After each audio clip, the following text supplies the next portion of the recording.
You know, it's time for more fucking Paranormasight. It's time to get cursed badly, chat.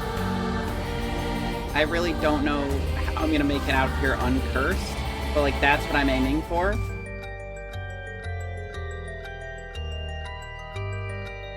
Okay.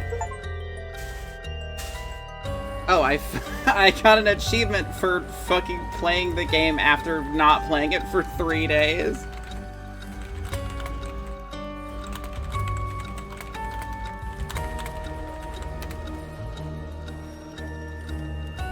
Okay, let me fucking turn on my controller, because I'm pretty sure this is one of those games that's just like, controller's pretty good.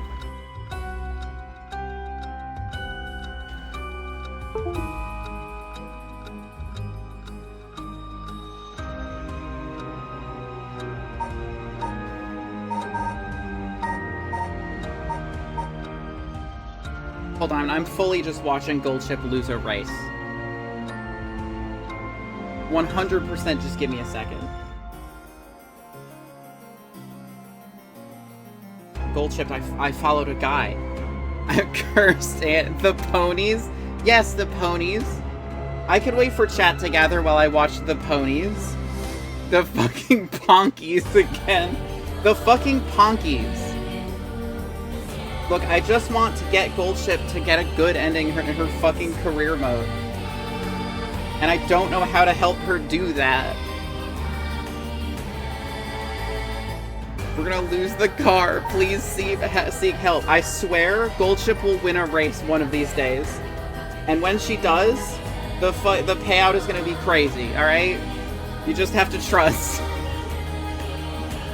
She'll get there one of those days. Eventually her trainer will have some idea of how to fucking get her to the finish line. It's like really the Goldship like career fucking thing is fully just like oh, games will be loud. Oh, it is a little loud. I turned it up for 1,000 times resist because that game is loud as fuck. Fully the Goldship fucking like career mode is really just like she effortlessly places first in like all of the starting races, and then you get to like a late game race and she just loses badly every single time. I truly don't know what stat hump that I can't get over here. Literally Super Creek is whipping my ass. She doesn't feel like it. Well, if she could get 5th so we can keep going, that would be excellent. All she needs to get is 5th to continue. It's like, that's all we need.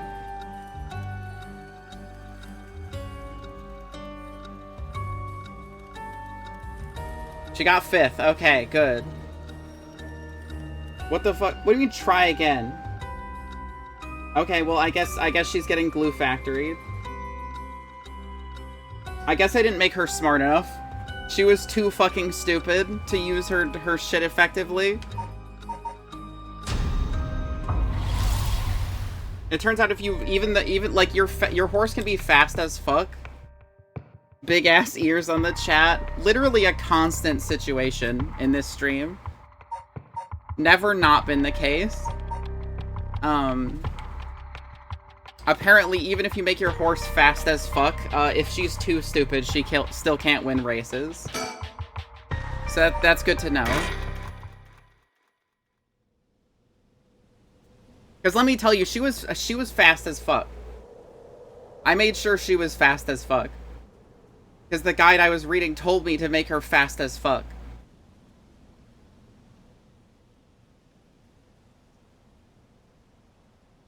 Quite of raw. When you get the 3D model, please make the chat chalkboard an interactable object so you can bump into it. That would be so fucking funny, and I have no idea how I would do it. Quick, someone donate like fucking $500 right now. We can make it happen. I literally didn't even read that line.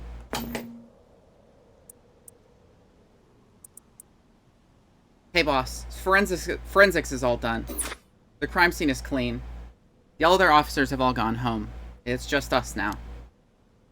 The park should be able to open up back up tomorrow like nothing ever happened. I doubt it'll get many visitors after everything that's happened. She's too distracted by what could be to notice what is. I like to dream.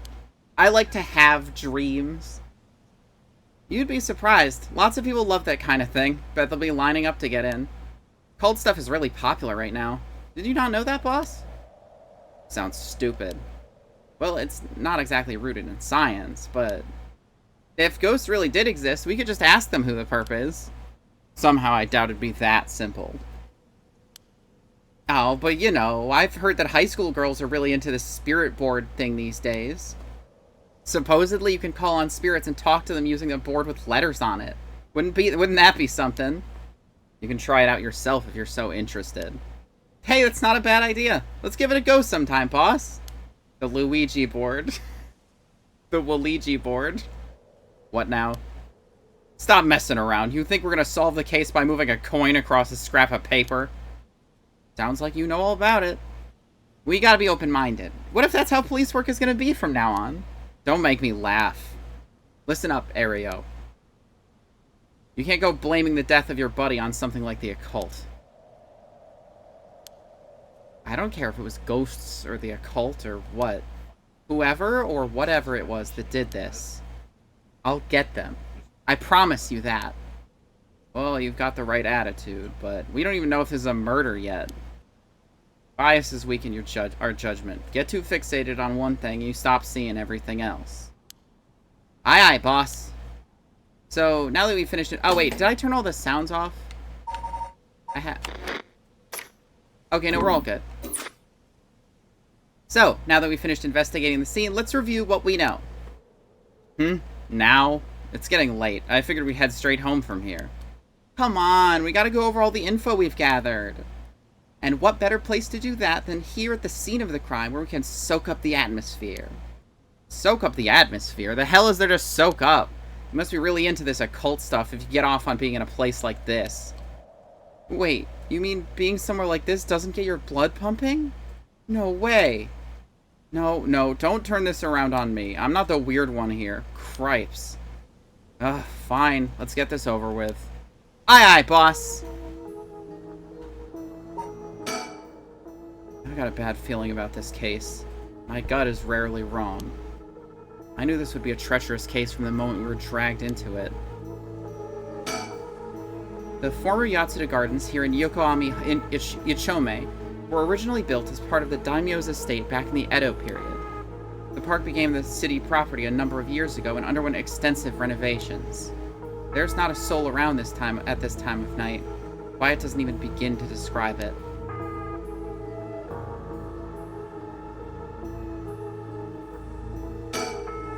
This pond, they say it used to flow into the Sumida River, but the river became so polluted that they cut it off.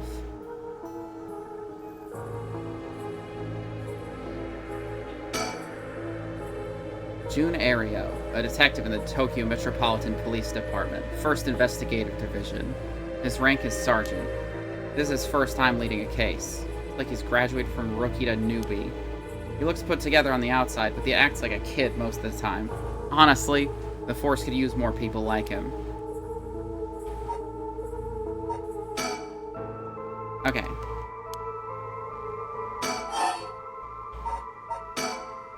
So, early in the morning yesterday, a staff member found the victim collapsed here in the park and called the police when they realized he was dead.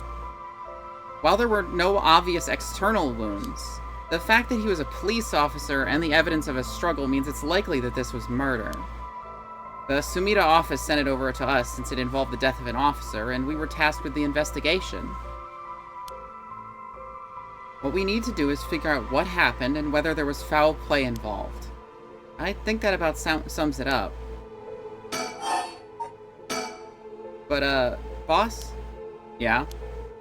Is this case really important enough to assign to someone from the investigation division?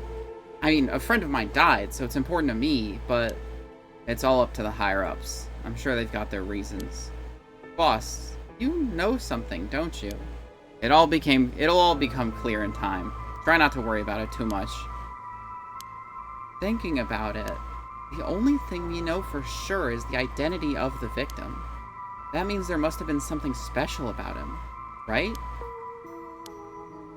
Maybe he knew something he wasn't supposed to. Some kind of secret or something. Isn't that right? You're pretty sharp sometimes, you know that? If you've picked up on that, you should be able to put the rest together yourself.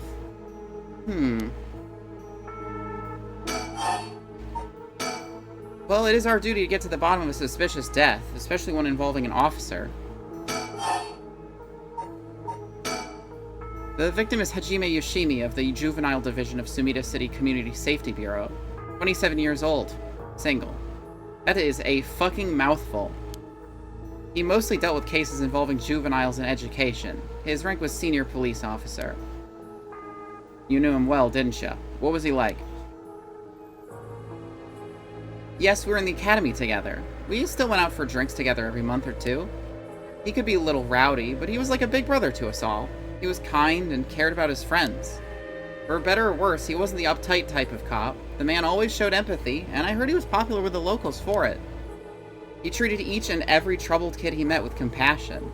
He had a great track record when it came to rehabilitation. Sounds like we lost a good one. Yes, we did. We truly did. He knew being a cop was dangerous. I knew something like this could happen, but it's never easy when it happens for real. I know the feeling. He didn't seem to care much about climbing the ranks, but he was at the top of our class. The only problem was he took on so much. He had the most unfinished paperwork, too. I always felt we needed an unusual guy like him to help us solve all our unusual cases. Don't worry, you're plenty unusual yourself. Me? I was the most normal of my classmates. Besides, the real weirdo among us quit the academy a long time ago. There was one even weirder than you.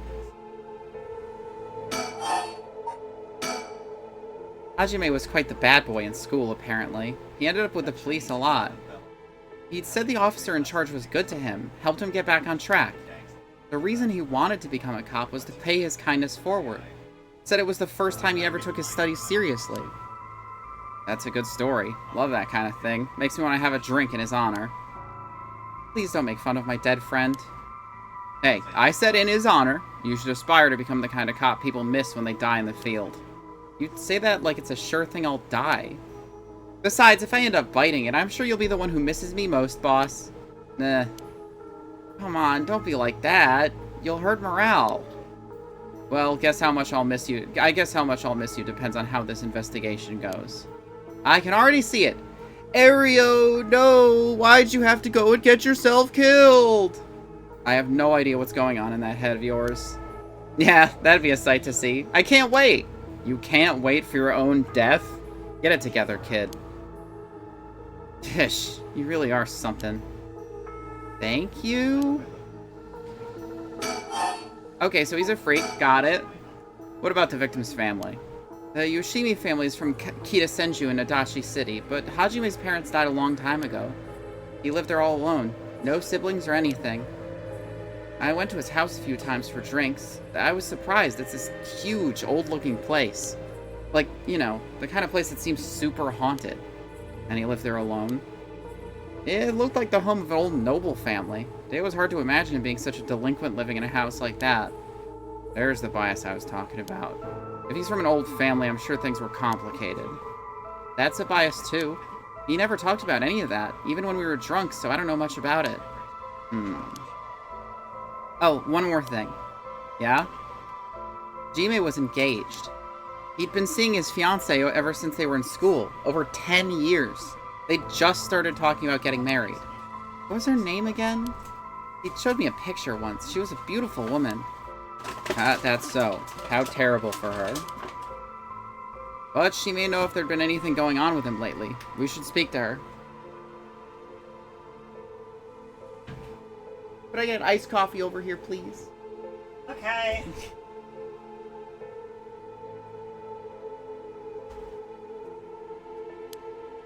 Yeah, his fiancée may have been his only confidant. I'm sure someone at Sumida Police Department has already contacted her. I'll look into it tomorrow. Hey, boss? I looked into the case that Hajime was running. Oh, great. That's the kind of stuff I want to know. What was Hajime working on the day he died? Well, according to his report from the day before, he had 2 cases involving juveniles. Uh-huh. The first was the suicide of a high school girl who jumped off a building in Kamizawa last week. Oh, yeah, I did hear about that. The girl's name was Michio Shiraishi. She was a second-year student at Komagata High School. But it seems as though Hajime had had contact with her even before this incident. So she'd been troubled for some time. That's the thing. About a month ago, he happened to see her walking around town. She looked upset, so he struck up a conversation with her. He was sure there was something bothering her, but she wouldn't tell him what. Thank you. There must have been trouble at home. That's what he thought, too. It seems he visited her home and spoke to her parents, but they said there was no problem, so there was nothing else he could do. And now she's dead. And it's possible he could have prevented her suicide then. He must have been devastated. And that's why he was looking into this Michio Shiraishi again. He must have thought that something terrible had happened that drove her to end her life. But ultimately, he never reported the findings of his investigation. I see. And you're thinking that it may have had something to do with his death. We'll have to find out what it is that Hajime discovered. Right. Let's check with the Sumida Police Department about that tomorrow, too. Oh my god, so much about the victim. And what was the other case he was working?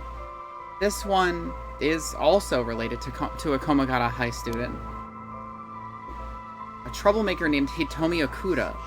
She seems to be the leader of a group of kids who get up to no good. Juvenile delinquency. Fun. She was pretty bad for a while. Multiple charges of destruction of property, assault and battery, you name it. Hajime had been working for her for about 6 months, and she was working with her for about 6 months, and she was finally starting to open up. Then, he met with the girl the day he died. Well, every school's got its problems. But I'm sure he'd be worried about how she'd get on without him. Right, just when she'd finally found an adult she could trust. She might act out without someone to help her get through this. We'll have to make sure the Sumida Community Safety Bureau does their job. But, we can't rule out the possibility that meeting with this delinquent girl had something to do with his death. Then we'll have to interview her, too. Ah, yes, you're right. She may have been the last person to see him alive, after all. I'll ask Sumida to introduce us tomorrow. Though, who knows if they'll actually let us talk with her. That's what we hired you for. Lay a little boyish charm on them if they need convincing. Yeah, I'm sure they'd prefer me over a scary-looking old man like you, boss.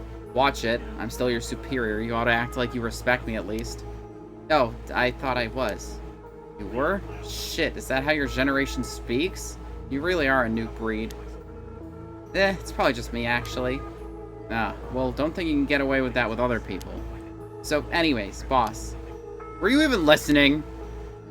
We've got quite a bit to look into tomorrow. First, the 2 Komagata High School cases that Hajime was handling. And we need to speak with his fiancée as well. I believe that's it for tomorrow.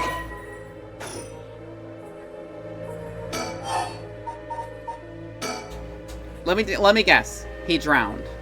As for the cause of death, we won't know until the autopsy's done. Because, like, that looks like drowning. That looks like the drowning curse right there. From what we've seen, though, it appeared to be some kind of acute heart failure. But since he had no record of chronic illness and no visible wounds, it's possible that poison or drugs could have been involved. Dying in the middle of a park like that certainly seems suspicious. We found signs of struggle at the scene, as well as footprints belonging to an unidentified individual. We've got people trying to identify those prints. And if we can find who they belong to, we might be able to figure this whole thing out. Yes, wouldn't that be nice if that were the end of it? The only things Hajime had on him were his badge and his wallet in his pockets. So we can rule out a mugging. Though there probably aren't many people who think to try mugging a cop as big as him. I've also heard that Hajime got into a fair few fights in his younger days. I mean, dressing like that, I assume he was a fucking delinquent through high school. He started judo once he became an officer and rose up the ranks quickly. Sounds like the perp would have to have been pretty strong to take on Hajime. And to kill him without leaving any, like, evidence of, like, external wounds? Time of death was around 11 p.m., 2 days ago. Outside of the park's operating hours, of course. His body was found early in the morning yesterday. 11 p.m. the day before yesterday. What was Hajime doing out here at that time in the first place? That's the question, isn't it? The entrance to the park is closed after hours, but it's a small gate that'd be fairly easy for him to get through if he really wanted to. That would, of course, be breaking and entering, but what do you think, boss? Maybe there was another fucking, like, cursed spread fucking Night of Shadows or whatever before tonight? Someone called him here, probably. It's hard to imagine a cop like Hajime would trespass for no reason.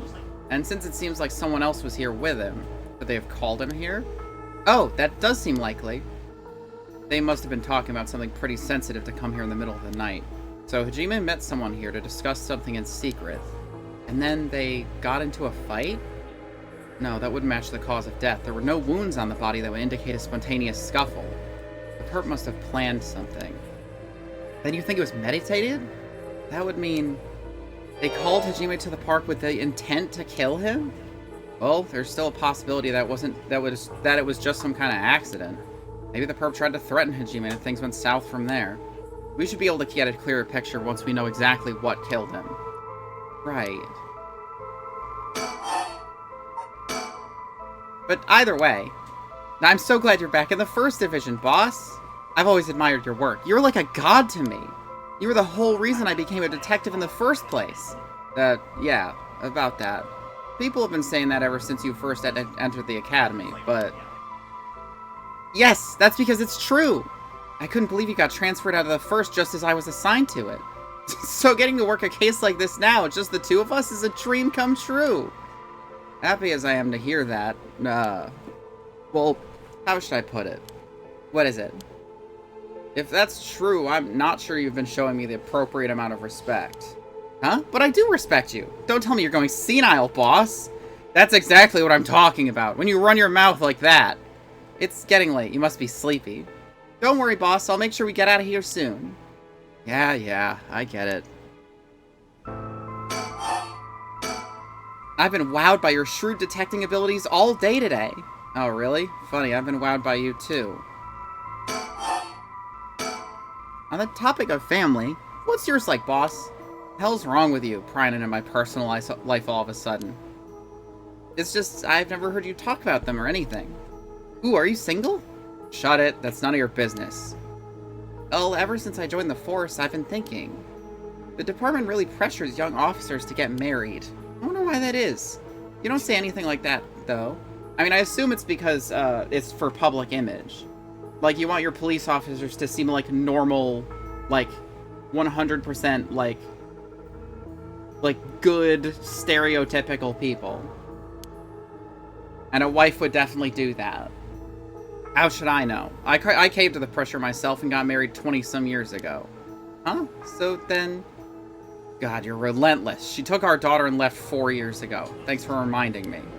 Oh, I'm sorry. I can't believe she'd give up on a guy like you. I was never home much. Too focused on work. I'd come home late only to get called right back out again. Plus, being a cop is dangerous work. I don't blame her for getting fed up with it all. How sad, especially when you're out here putting your life on the line. Oh, is that why you transferred out of the first? It was already too late by then. You better be careful, Ario. You say that, but there's not much I can do, is there? That's the nature of our job. There aren't many who can really understand it, not unless they're involved with police work themselves or related to someone who is. But wait, you have a daughter, boss? You really think I want to talk to her after all that? Have some sense. Come on, I promise I don't mean this the way it sounds, but how old is she? Jeez, you don't know when to quit, do you? Please try not to look so intrigued. Jeez, well, she's a bit rough around the edges. I think most men are intimidated by her. That sounds awesome. Last I heard, she's living by herself and going to college. I would love to meet her. Wow, a college student. Men love an educated lady. Stop that. What kind of cop are you making baseless assumptions like that? She's living on her own, though, huh? You must worry about her. Worry? I don't even know where she lives. Oh, so she hasn't told you. Probably because she knows you'd follow her around everywhere. I would not. I don't think. Come on now, we both know that's not true. Listen here. You may look like a mean old man, but you sure have a soft side. What? Is that supposed to be a compliment? I can't keep up with you. We're done talking about this. Oh, that reminds me. If you got married 20 years ago, it must have been right around the Nejima murder. You know your history. Yeah, that happened a year or two after our wedding. You were the one who arrested the killer, weren't you? We studied that case at the academy. I was only in elementary school at the time, but I still remember people talking about some dangerous criminal getting arrested.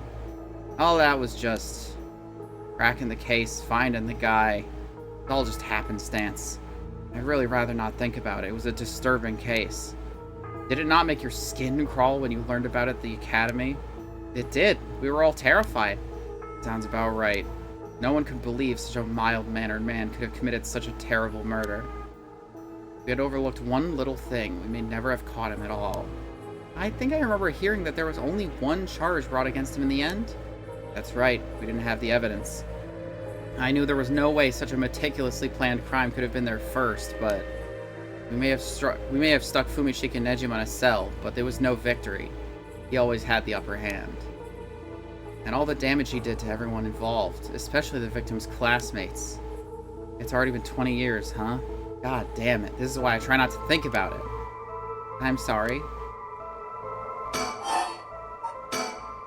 So, all this occult stuff, you heard about it, boss? What are you talking about? This rite of resurrection thing that everybody's talking about. No, not you two. I've been hearing about that shit everywhere. Oh, you have? That's surprising. Who cares what people are talking about? It's got nothing to do with our job. But you don't think the occult stuff with this case feels, I don't know, realer somehow? The whole thing started right here in Honjo in Sumida City, so I thought that maybe... Cut it out. Nothing good can come of getting involved with the rite of whatever, that record of fates. Sounds like you know all about it. Boss, are you secretly into the occult? Stop that. Seriously, this isn't a joke. I get why you'd be intrigued by something called the rite of resurrection after a buddy of yours died, but... Bringing the dead back to life. That's the stuff of fantasy. It's not real. So don't go hoping for miracles. Got it?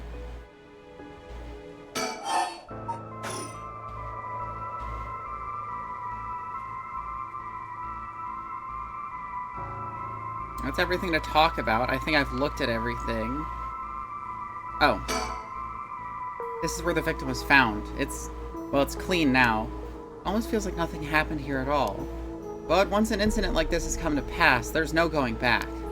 Not that knowing that is any consolation. Well, boss, I think that about does it. Right, let's call it for tonight. We'll see you tomorrow. Oh, God, what is that? Huh? Boss, what's wrong? Don't tell me you're going senile. The truth. Damn it! It was that case all along. Boss, what is it? Is there something over there? Ah! Such deep sorrow. A resentful memory is flowing into my mind. Those who deceive with false... Oh my God! He's gonna be able to kill people if they lie to him. Kill them. Those who spread lies. Kill them all. The Evergreen Beach. You can use it to kill those who intentionally try to mislead you. Because the Evergreen Beach was a fucking mystery that wasn't a mystery. It was just an evergreen. So they spread it around as a mystery, but it wasn't one. So if you lie, you can kill them. If they lie, you can kill them. But that's interesting. The idea that I'll be able to detect if someone is lying because then he will have the urge to kill them. And the use curse thing will pop up. So he's just a lie detector now. Press the use curse button when someone lies to you. Ugh! The murderous impulse seeps into my soul like thick black tar. Now... kill. Can you hear it, curse bearer? You who so strongly desires the right. Kill them. But why does he desire the right, is the question. Boss! Boss! Boss, what's the matter? Don't tell me you really went senile. Sorry, I'm fine. Ario. Yes? I have some bad news. Oh no, your senility is kicking in, isn't it? No, we've got a bit of trouble on our hands. Looks like we'll be working some overtime. We're not going home tonight. Huh? What are you talking about?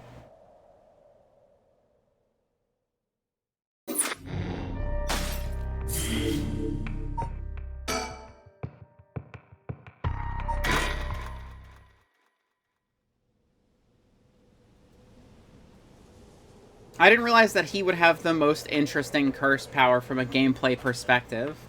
That's actually really cool. Okay, so let me get this straight, boss. The rite of resurrection really exists. And to use it, you have to kill people using the power of curses from the 7 Mysteries of Hanjo. And the curse you have is from the story of the Evergreen Beach that's told in this area. Is that right? Yeah, pretty much. You're quick on the uptake. You weren't your usual silly self when you were explaining, so I knew you were telling the truth. I'm never silly. The only thing I have trouble believing is that you're taking this occult stuff seriously now.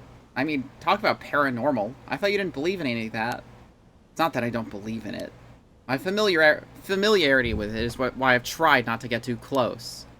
Are you just being a sore loser? Not used to admitting you were wrong? Oh, shut up and listen to me. No point in trying to hide things anymore. You won't get anywhere if you don't understand this, so listen up. Please, just listen. You don't have to keep saying it. I'm listening. We don't have time to waste. We'll talk as we walk.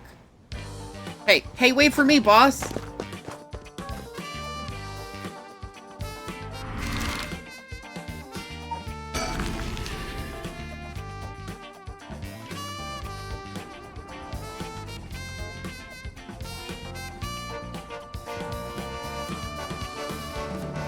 Sorry, I just want to double check one thing. You're telling the truth, right? This isn't a side effect of your senility. Senility? I don't know. It's the truth. Not like I can prove it, though. I'm sure you already know this, but this is all top secret. No sharing it with anyone. Right, you can trust me not to. But, no, I just can't believe it. I've heard rumors that you used to be a member of a secret division attached to the Security Bureau. I can't believe we actually have a department called Paranormal Affairs. Yeah, I'm sure it comes as a shock. I couldn't believe it myself. I thought the higher-ups were just messing with me. Really had me worried for a while there. No, this is incredible! That's the whole reason I became a cop. I was always fascinated by secret agencies and stuff. You serious? But thinking about it, it totally makes sense. If curses and spirits really do exist, then of course we need a special department to protect citizens from them. You seem a bit too eager to believe all this. Hang on, I thought you joined up because of me. Come on, boss. Do you only have one favorite food? You can like more than one thing. Yeah, whatever. In any case, the official stance is that the supernatural doesn't exist, so Paranormal Affairs operates in secret. Still not sure why they stuck me there. Those 4 years, I worked nothing but cases involving the supernatural.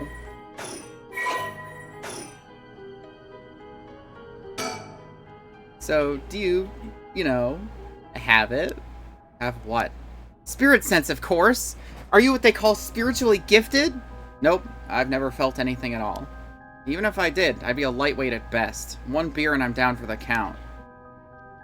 Why does everybody immediately jump to alcohol when describing how well you can sense spirits? That's like a really weird... That's really weird. Is she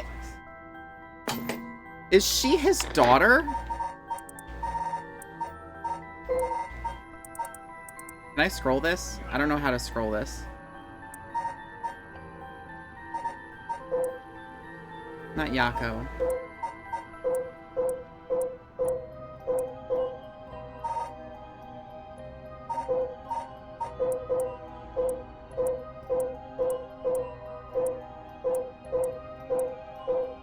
Is Yoko his fucking daughter? Junior college degree. They both use the same metaphor for spirit sense. And she's graduated. She was in college, but she left.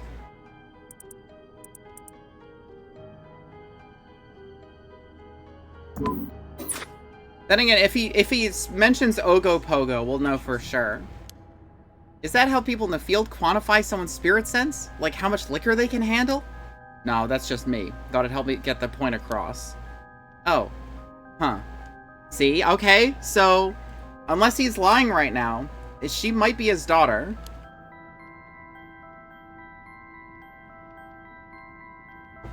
Sorry. Seems like I keep disappointing you. No, it's not your fault, boss. At the risk of disappointing you yet again, I'll tell you one more thing. Spirit sense is usually something you're born with. It's tough to develop it later on. What? So there's no hope for me? No, say it ain't so! Of course you were interested. Well, you never know. You may have some hidden potential.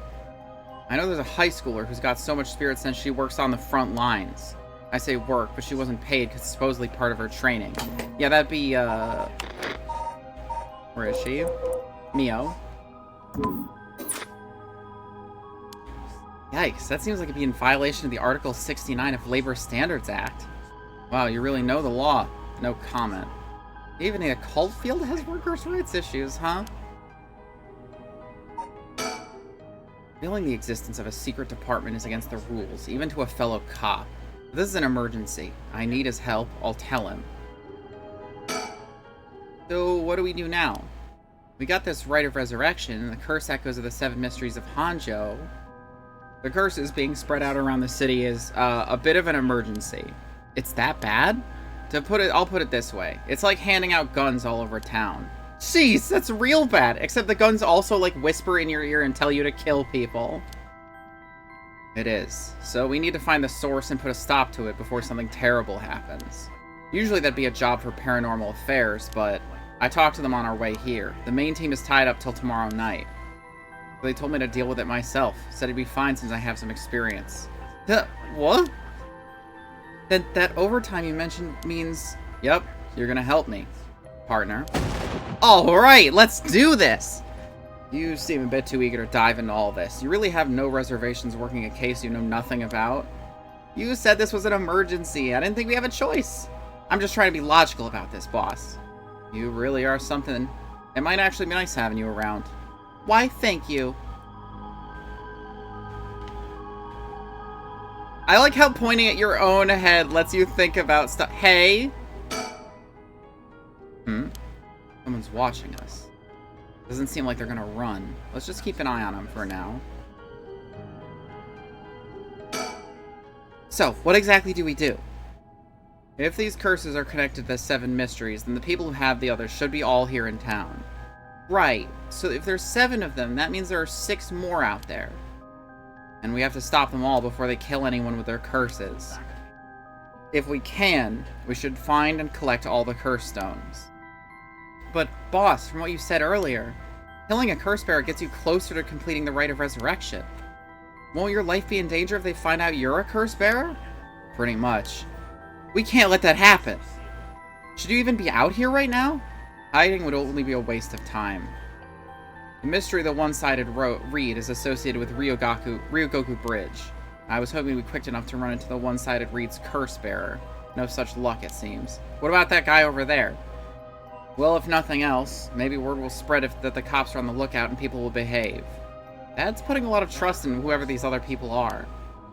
But it's possible the other curse bearers with the same idea will come here. Talk to anyone you see who seems suspicious. That means someone who may have the power of a curse. Understood. In that case... Why don't I ask that guy who's been watching us this whole time? Ah, you noticed him too? Well, good luck. Hey, you there! Sorry to bother you, but I've got some questions. I'm with the police. Yeah, it's this kid.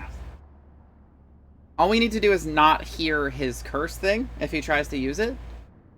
Thanks for your cooperation. We'll be asking you a few things, Mr. Yutaro Namigaki. That's your name, correct? Yes, I don't mind answering your questions. You're a detective? Did something happen? Oh, right, lots of things have been happening around here. Like people dying. So, what to make of this guy?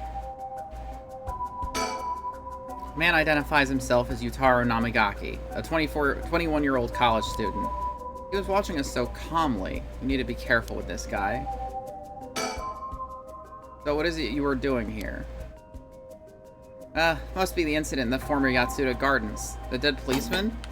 Just fucking... I'm just gonna preemptively fucking turn off all my sound effects.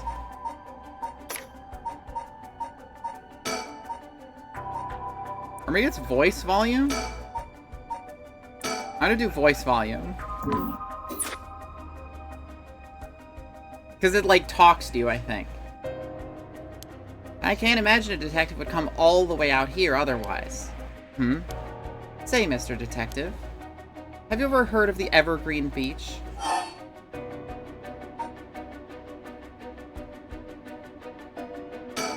One of the 7 mysteries of Honjo, right? Why do you ask?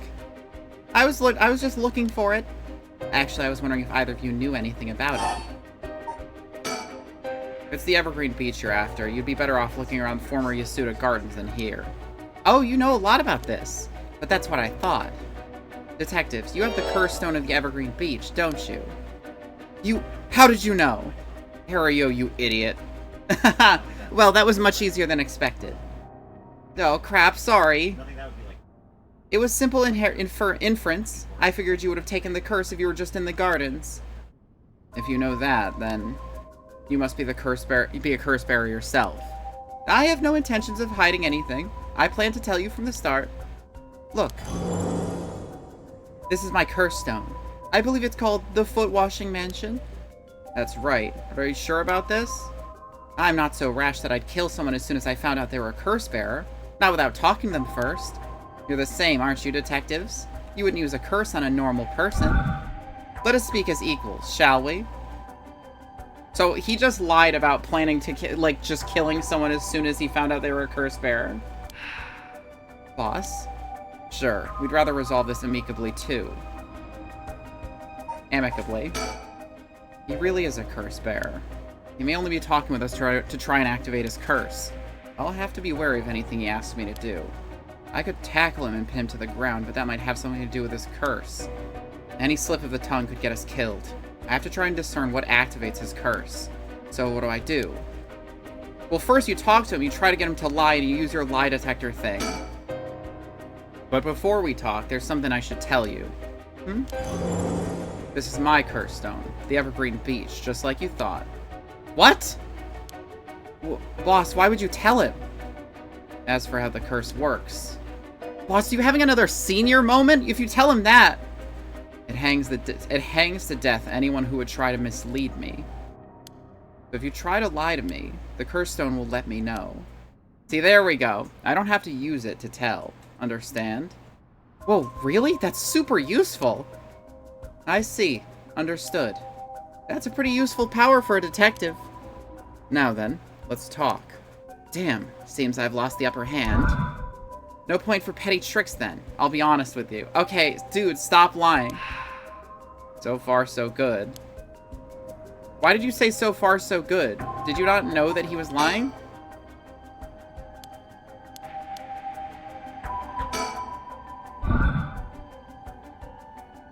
There's someone I'd want to bring back, so I'd like your assistance in collecting soul dregs.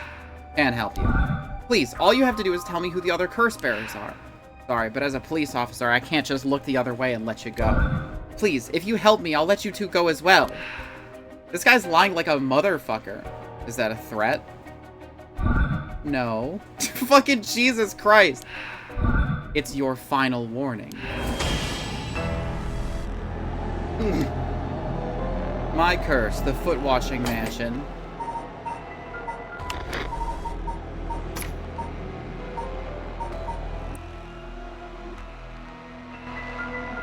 Do you really think you could escape it just by being careful? It didn't matter to me which of you was the curse bearer. I'll be taking both of your soul dregs anyway. Wait, Namigaki!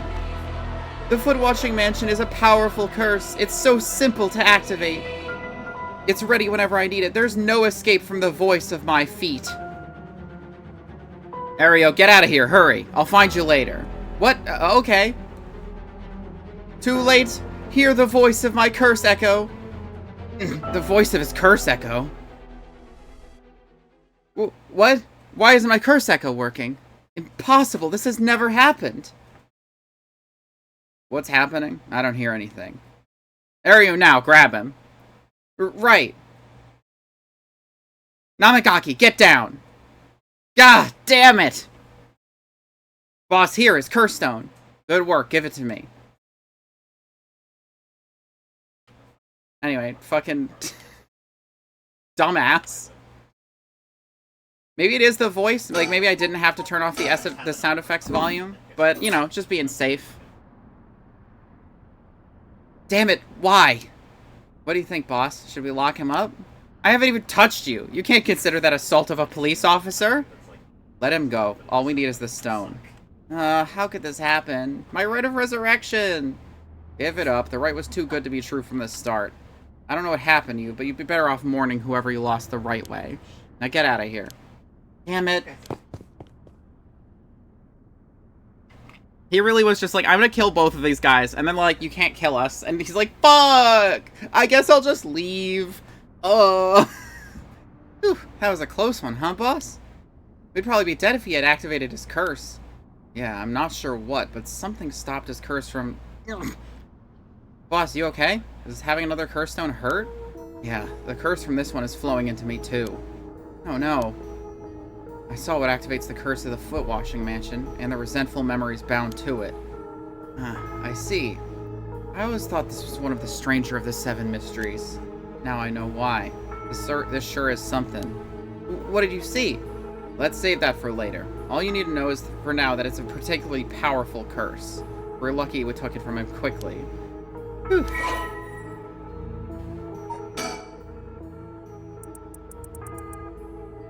Killed by crushing the one who hears the command wash. Onmyoji.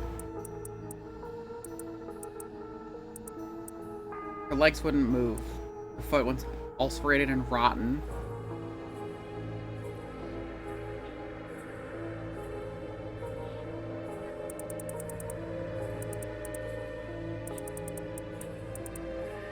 So the Onmyoji had been cursed to death and was like covered in filth at the end. So it's basically the last memory of her trying to get help before dying in pain. Yeesh. Well, that makes one stone. What do we do now? Where do we go now? We'll visit all the places associated with mysteries while it's still dark out. You mean we have to do that all over again? I hope they aren't all as aggressive as him, but people do crazy things to bring back someone they love. It seems that the hatred the curse stones are imbued with makes people more willing to kill. Really? What about you, boss? I'm fine. I might not have any spirit sense, but I'm tough when it comes to this stuff. That's why they loved me in Paranormal Affairs. So you're spiritually gifted after all. All right, let's head to the next place. I'm spiritually... I'm like a concrete wall for spiritual powers. It just kind of like bounces off.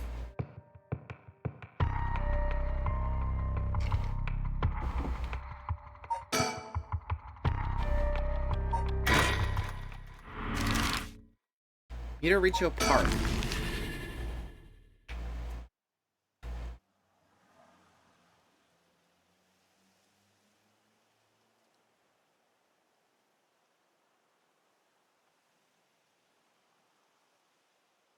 Excuse me, sorry to bother you, but we have some questions for you.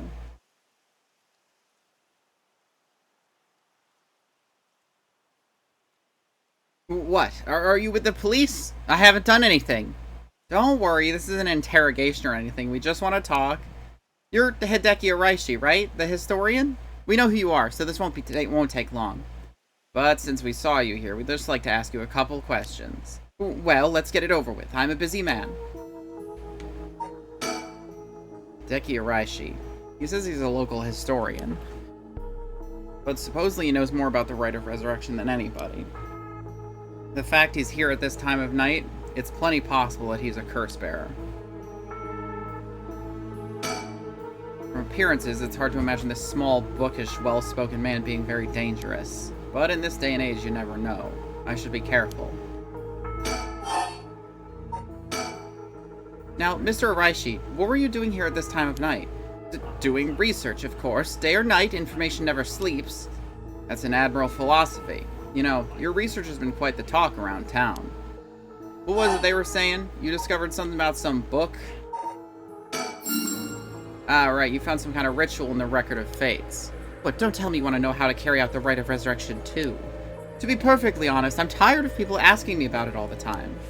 None of you even care about local history. You just come crawling out of the woodwork when something interesting comes up. Looks like I hit a nerve. If you think you can force me to tell you because you're a policeman, you're sorely mistaken. Was the research you were doing just now also related to the Rite of Resurrection? Well, yes, that's right. What exactly were you looking for? I have no reason to tell you that. You wouldn't understand anyway. Was the... As you wish, that's right.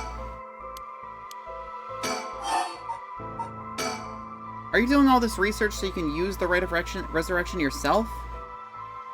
You're a policeman. Do you really think people can be brought back to life? Everyone I meet. Pitiful. Huh? So you don't believe in the Rite? Whether it's real or not has nothing to do with my research. Such things are better left to the occult freaks. Or so I thought. Things changed. It has become necessary for me to pursue the Rite. So now I pray that it is real. What changed? I'm sure you can imagine. The funds for my research. I receive a large amount of funding for seeking the Rite of Resurrection. If I find it, I'll receive a sum so great I'll never have to worry about money again. Oh, then that means someone is sponsoring your research, is that right? So what if they are? You have no idea how hard we work to secure funding for our research. I have no interest in teaching those children. Listen to me, I'll tell you one thing. Those experts you see writing provocative books or spouting nonsense on TV to try and get popular, all of them are just trying to get the money they need to do their research. With how popular the occult is, saying something even remotely spooky can lead to big money. What? But I bought your book! The pursuit of unknown begins first and foremost with belief. I was so inspired by that bit. I do appreciate your patronage. Unfortunately, however, the occult is not my true interest. The fate of the unknown is to be destroyed by thorough research and deep consideration. No way, I can't believe it. You're surprisingly innocent.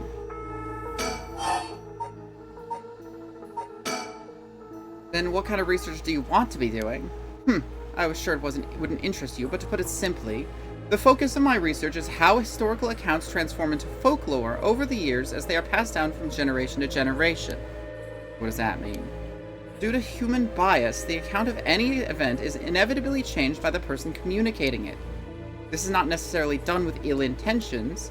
It happens when someone tries to fill in the gaps in a story that lacks detail, or when something's left out or bridged because of the story's length, or when a story twists and shifts as it's spread through oral tradition.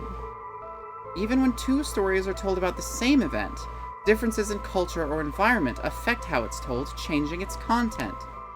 Silly little things can turn into terribly mysterious legends. My research is the study of how history, culture, and legend all influence each other. I see. Take the 7 Mysteries of Hanzhou, for example. Why are some of the mysteries seemingly about nothing particularly interesting? You'd think stories wouldn't last a decade, let alone hundreds of years, so why? Perhaps putting it that way piques your interest?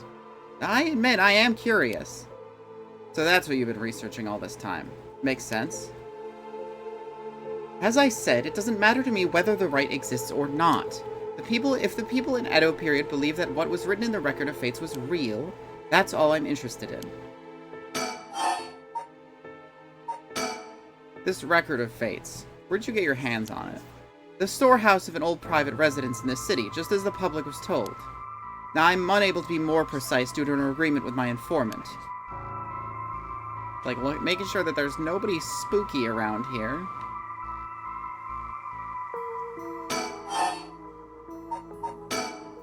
Well, in that case, I think I might have a guess as to what it is you were looking for.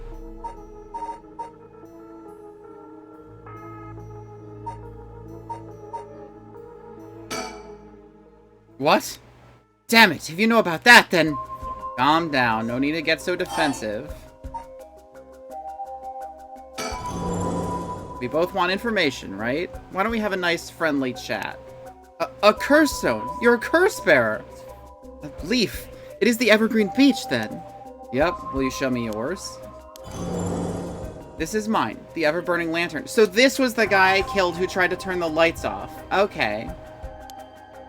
Interesting.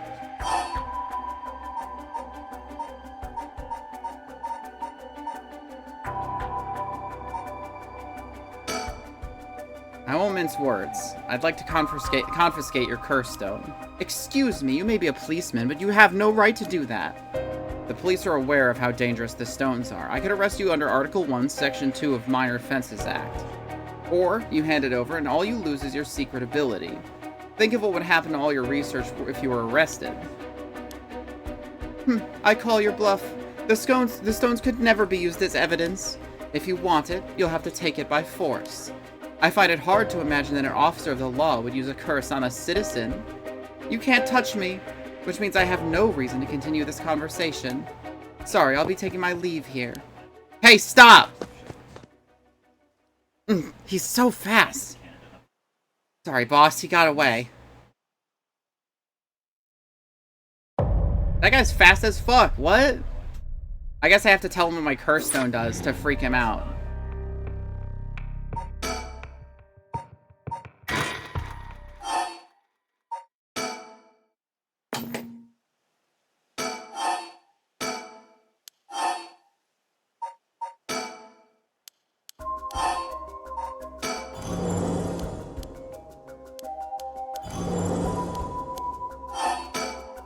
I'll tell you this one for free.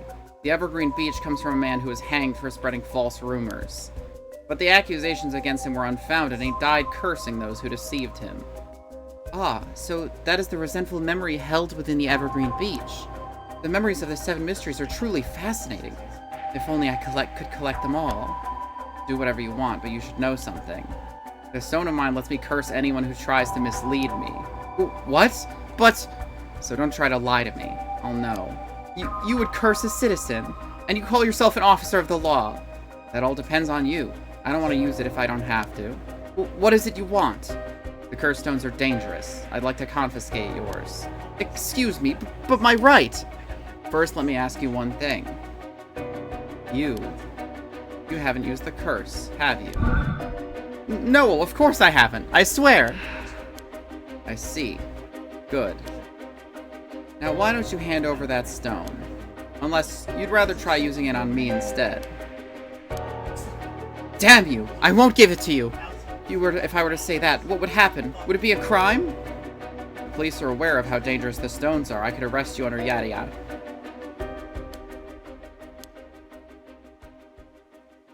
Fine. You can have the stone. Here. Oh, thank God. I don't know if I had a lighter or anything. Good choice. I look forward to seeing how your research pans out. Oh, right. Would you tell us everything you know about what's been going on? If you help us out, we'll give you all the information we've gotten after we solve the case. What do you say? In that case, will you tell me about all of the resentful memories of the 7 mysteries? See, I figured, because the resentful memories are accurate depictions of the past. So he'd be very interested to see how those change the legends that are in place today. I believe they are the key to the secret hidden in the Record of Fates. Sure, why not? I'll learn about him as I collect the curse stones.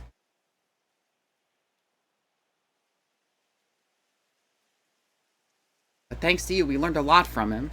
I wonder. The mysteries in the right are all public information.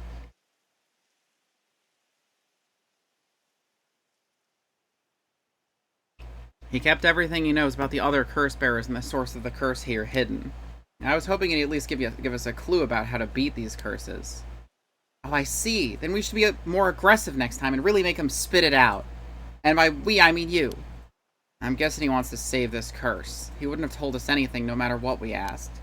But now we know where he hangs out. We can always send someone for him if need be. Right. Got it.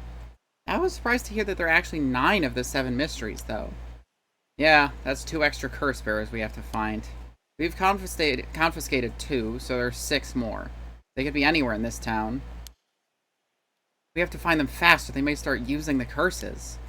No, I think we're already too late. Huh? I didn't tell you this, but there were some soul dregs in Namagaki's curse stone. Really? Then he's already killed someone with it? It's not much, so it probably wasn't a curse bearer. Shit. Well, we know who did it. We can make arrangements to take him into custody. We'll have Paranormal Affairs pick him up tomorrow. For now, we continue our search. Right, on to the next place. We just have to cross them off the list one by one. Oh, but boss? Good to know we can use the Minor Offenses Act to arrest people with curse stones. But why didn't we do that with Namagaki? If we could do that, there'd be no need for Paranormal Affairs. What grounds would a normal detective have to put him under arrest? Oh, right. Yeah, I suppose that's true. Fully bluffing the absolute shit out of this guy. What? Huh? I cannot progress.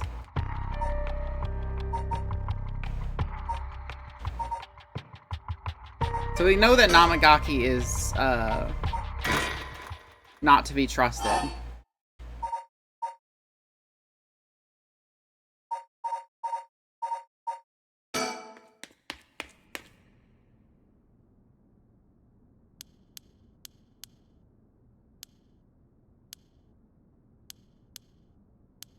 Okay, so this is after she didn't curse somebody.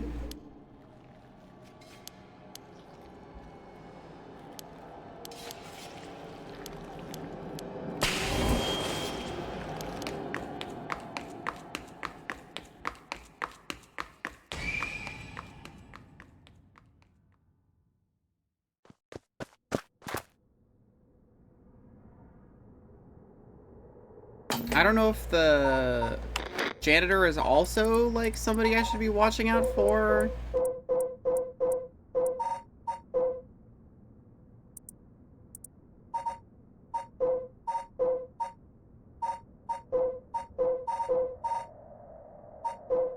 And we don't know if either of them have a curse echo, is the thing. But we know that Yamagaki is, not fucking to be fucked with.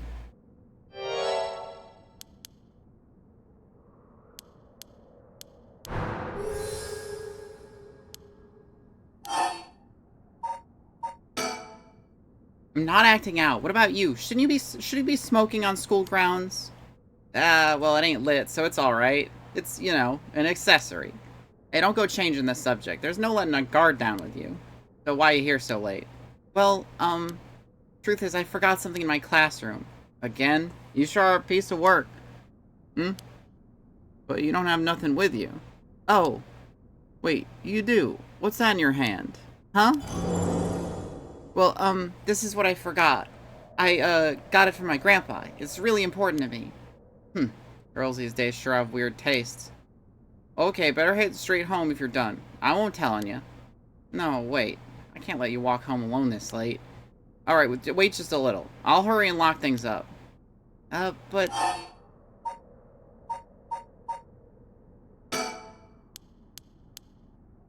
So wait for Mio, because otherwise the other guy shows up. But I don't know how to...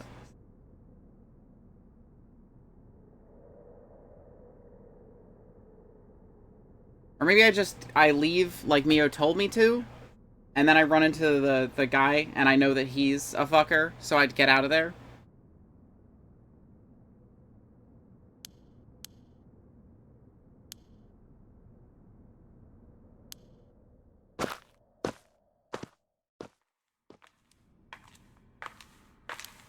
Maybe we just kill Juichi. Maybe we go back and we murk him. But I assume that's not the right way, because it's not where it diverges. As far as I can tell.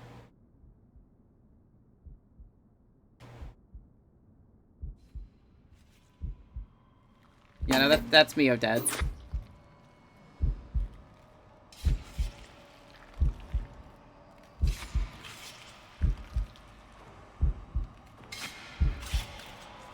What is that noise?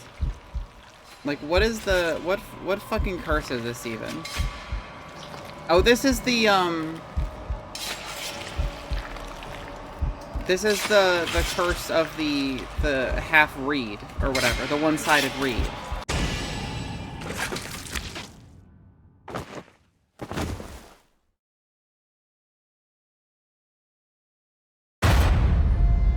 he fucking died.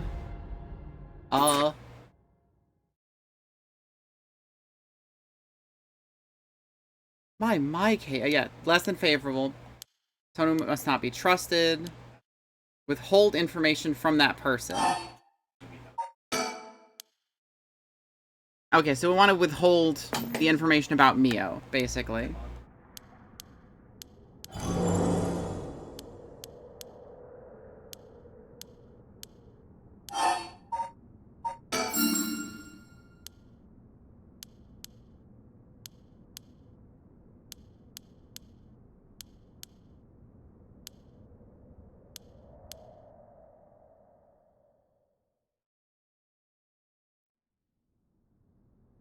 If we can get Mio, if we can keep Mio from getting killed, that's the real good ending.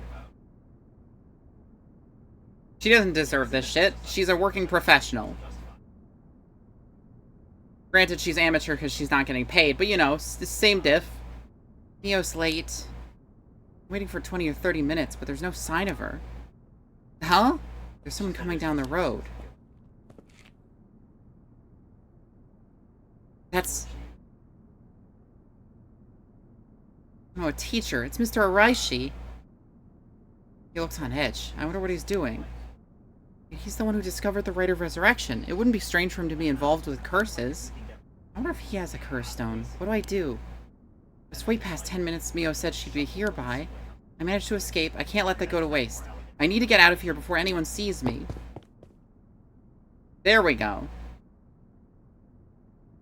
Fucking get the fuck out of there. Okay, so she actually made it home this time. Good to know. I'm home. Thank goodness. I don't think the walk has ever felt so long. Nobody will be able to use their curse once it's light outside. I need to go look for Mio as soon as it's morning. But for now, I need some rest.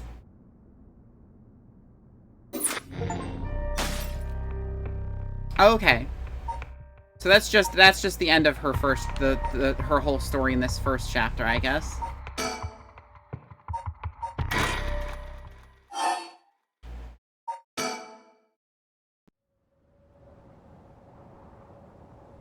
So, what next? The big question now is what the rest of the curse bearers are up to. Luckily, the Sumida River is a good distance from any of the 7 mysteries. It's unlikely the other curse bearers will come all the way here. I can finally have a moment to think. I see. Alright. Excuse me. Huh?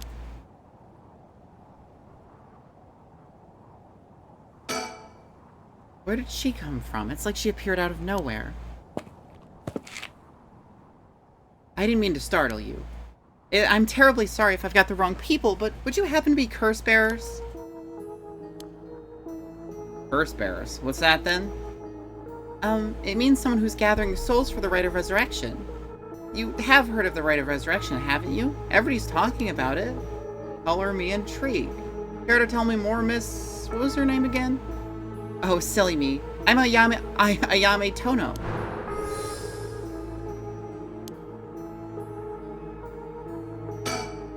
It says her name's Ayame. I guess she's around 20. She must be brave walking around alone at this late. Or maybe there's more to it. She certainly had no reservations telling us about the Rite of Resurrection. It'd be worth keeping an eye on her. She could be trouble. There's more to the Rite of Resurrection than meets the eye, you see. So the best way to collect soul dregs is to kill other curse bearers. And that's about the size of it. I hope it wasn't too much to follow. No, I think I got the gist. Funny old world we live in, huh? So, you saying you're one of those curse bearers? No, well, not quite. It's complicated. I'm not, but Yutaro is. Yutaro? That your boyfriend? Oh, heavens, no. Just a friend. His full name's Yutaro Namagaki. We're, I suppose you could say, partners in crime. Funny way of putting it. So where is this Yutaro now? Well, about that, he's not actually a curse bearer anymore. He's more like a former curse bearer. Former? How so? I don't really know the details myself, but apparently he lost his curse stone. Typical, right? He makes such a show of being the top student, only to flunk where it counts. So now I'm out here looking for curse bearers myself. If you want something done right... So anyway, mind if I ask you why you thought I was a curse bearer? Oh, that. I'm terribly sorry. I was so rude. I saw the two of you out late at night, and I suppose I made assumptions. Gotcha. Sorry if we gave you the wrong idea. Out of interest, what was your plan if we did turn out to be curse bearers? Great question. And the answer is, I was going to ask you very nicely for your curse stones. And you thought we'd have given them to you? Just like that? Well, maybe not, but you know what they say, you never know until you ask. You must really love your boyfriend if you're willing to try something that risky. Oh goodness, no, we're just friends. My life doesn't revolve around him, you know? Yeah. So what are you trying to do with this rite of resurrection? Well, Yutaro has his own plan all laid out. I don't know if I can get behind it, though. It seems, how do I put it, self-centered? I mean, if you got the chance to resurrect the dead, it would be a waste not to use it on someone that really matters, right? So I was planning to steal his curse stone at the last second and use it for myself. Well, until he lost it, anyway. Oh, but don't tell Yutaro I was going to do that, okay? I don't think he'd be happy to hear it. Of course, keeping secrets is my business. My, aren't you dashing?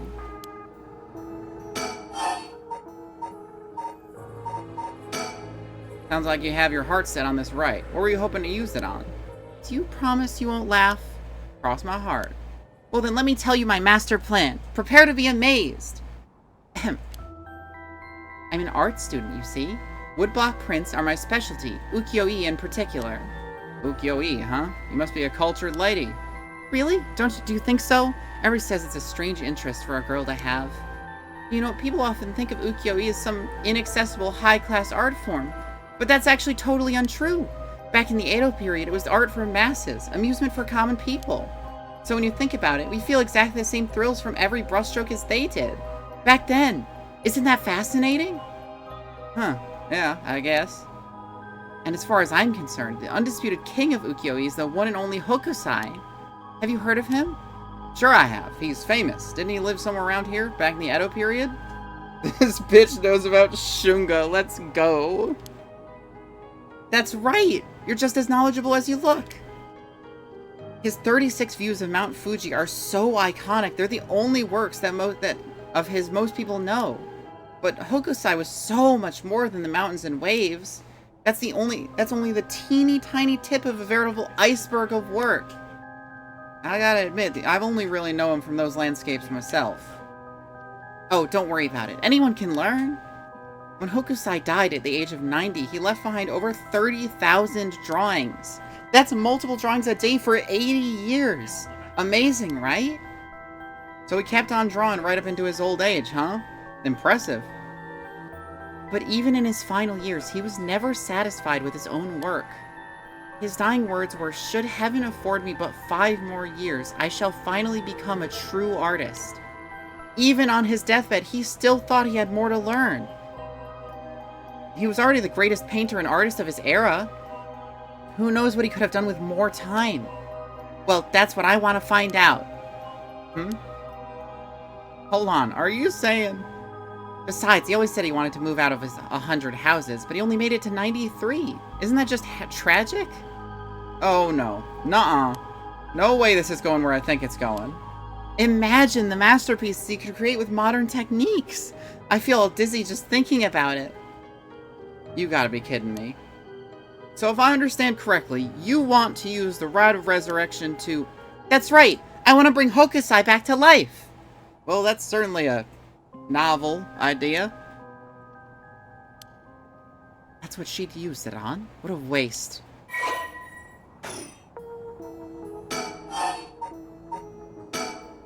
I'm sure Yutaro would laugh if he heard this, but I'm totally serious! I'm making the Hokusai Revival Project happen! It'll be a national sensation.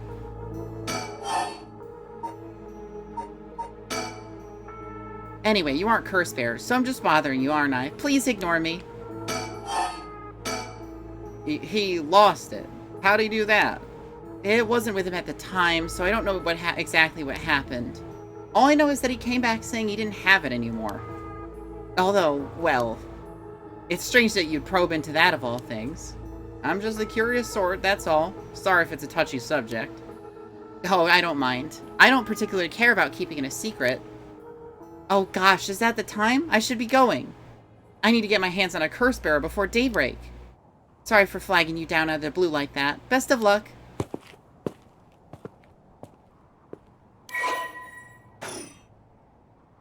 Well, there goes trouble. If we're going after curse stones, we should keep an eye on her. Too, if we can. Why do you say that? Before she left, she wished us best of luck. She's got at least an inkling that we're curse bearers. My. There's a good chance we'll clash sooner or later. We're after the same thing, after all. You head on back to the mansion, ma'am. I think I'll tail her for a while.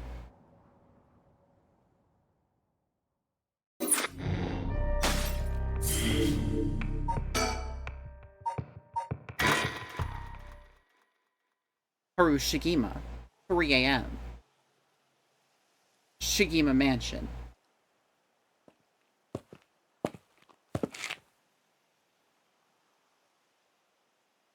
Back here again. I left Richter to continue looking for curse bearers and came home alone.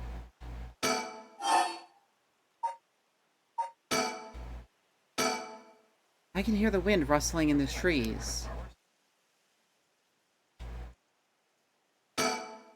The old Shigima Mansion, we rebuilt it here after the Great Kanto earthquake. It's always stayed the same, all these years. Even the war didn't touch it. I never liked it growing up. I always wanted to live somewhere more modern. Will this really be enough to gather the soul dregs I need? What if nobody uses any more curses? I'll lose my chance to bring him back.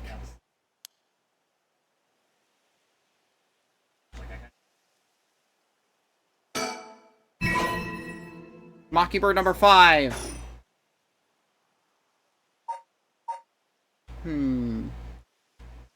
Gotta make sure I'm not missing anything.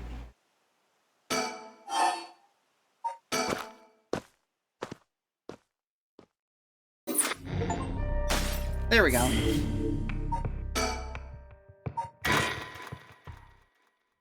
Tetsuya Tsutsumi, 4 a.m. Road.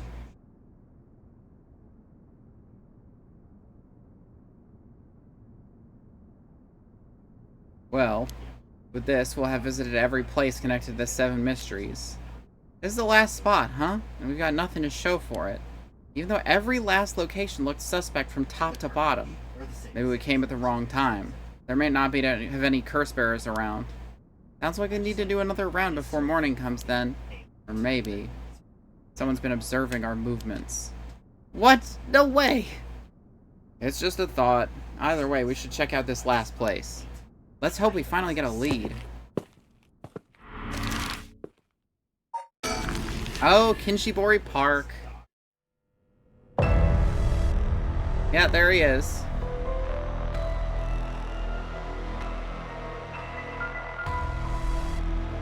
Whoa, whoa, whoa. What the hell is this?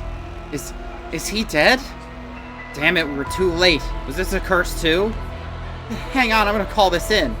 I'll leave it to you. I'm gonna take a look around.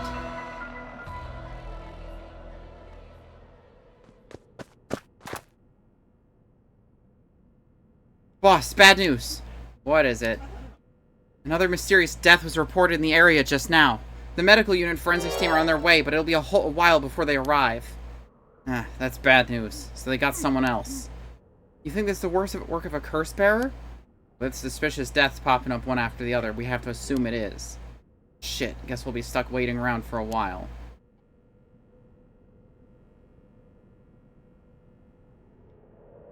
Gotta make sure I don't see... Huh? Boss, that phone is ringing. The young man in his 20s killed in cold blood.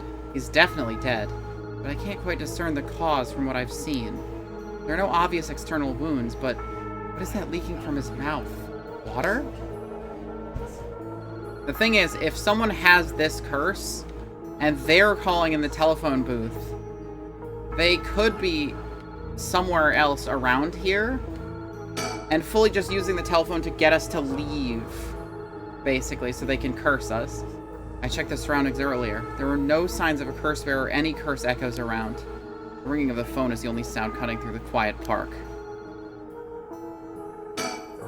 He seems distracted by the phone. Boss, the phone. What about it? It's ringing? It sure is. Aren't you gonna pick it up? Huh? Why would I? Why wouldn't you? It's super suspicious. I'll give it a rest. You have anything better to do? Well, not exactly. And why don't you pick it up? Ario, you're being really pushy about this. Are you sure you don't have this curse? We'll miss it if you don't hurry. Right, they'll probably hang up soon. Are you really okay with that? You aren't the least bit curious? I guess I'm a little curious. Phone booth seems to be ringing. I didn't even know these could receive calls. Ah, so you're one of those people. You think that if you pick up the phone too quickly, the caller will think you have nothing going on. So you deliberately let it ring a bunch of times before answering. Do people really do that?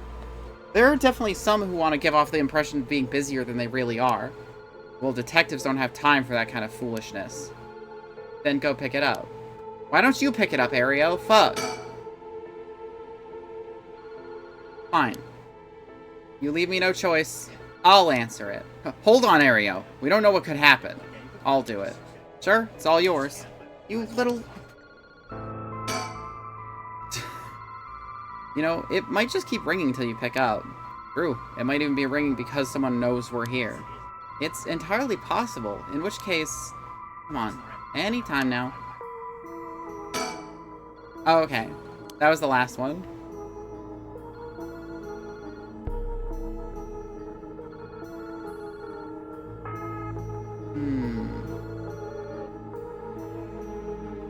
I don't see anyone.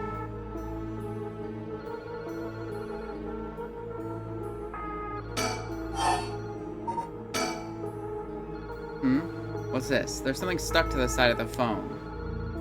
Come on, boss. That's not what we're supposed to be searching for. Let's go, Mockingbird 13! I just want to see if I can get them to peek out. Just in case.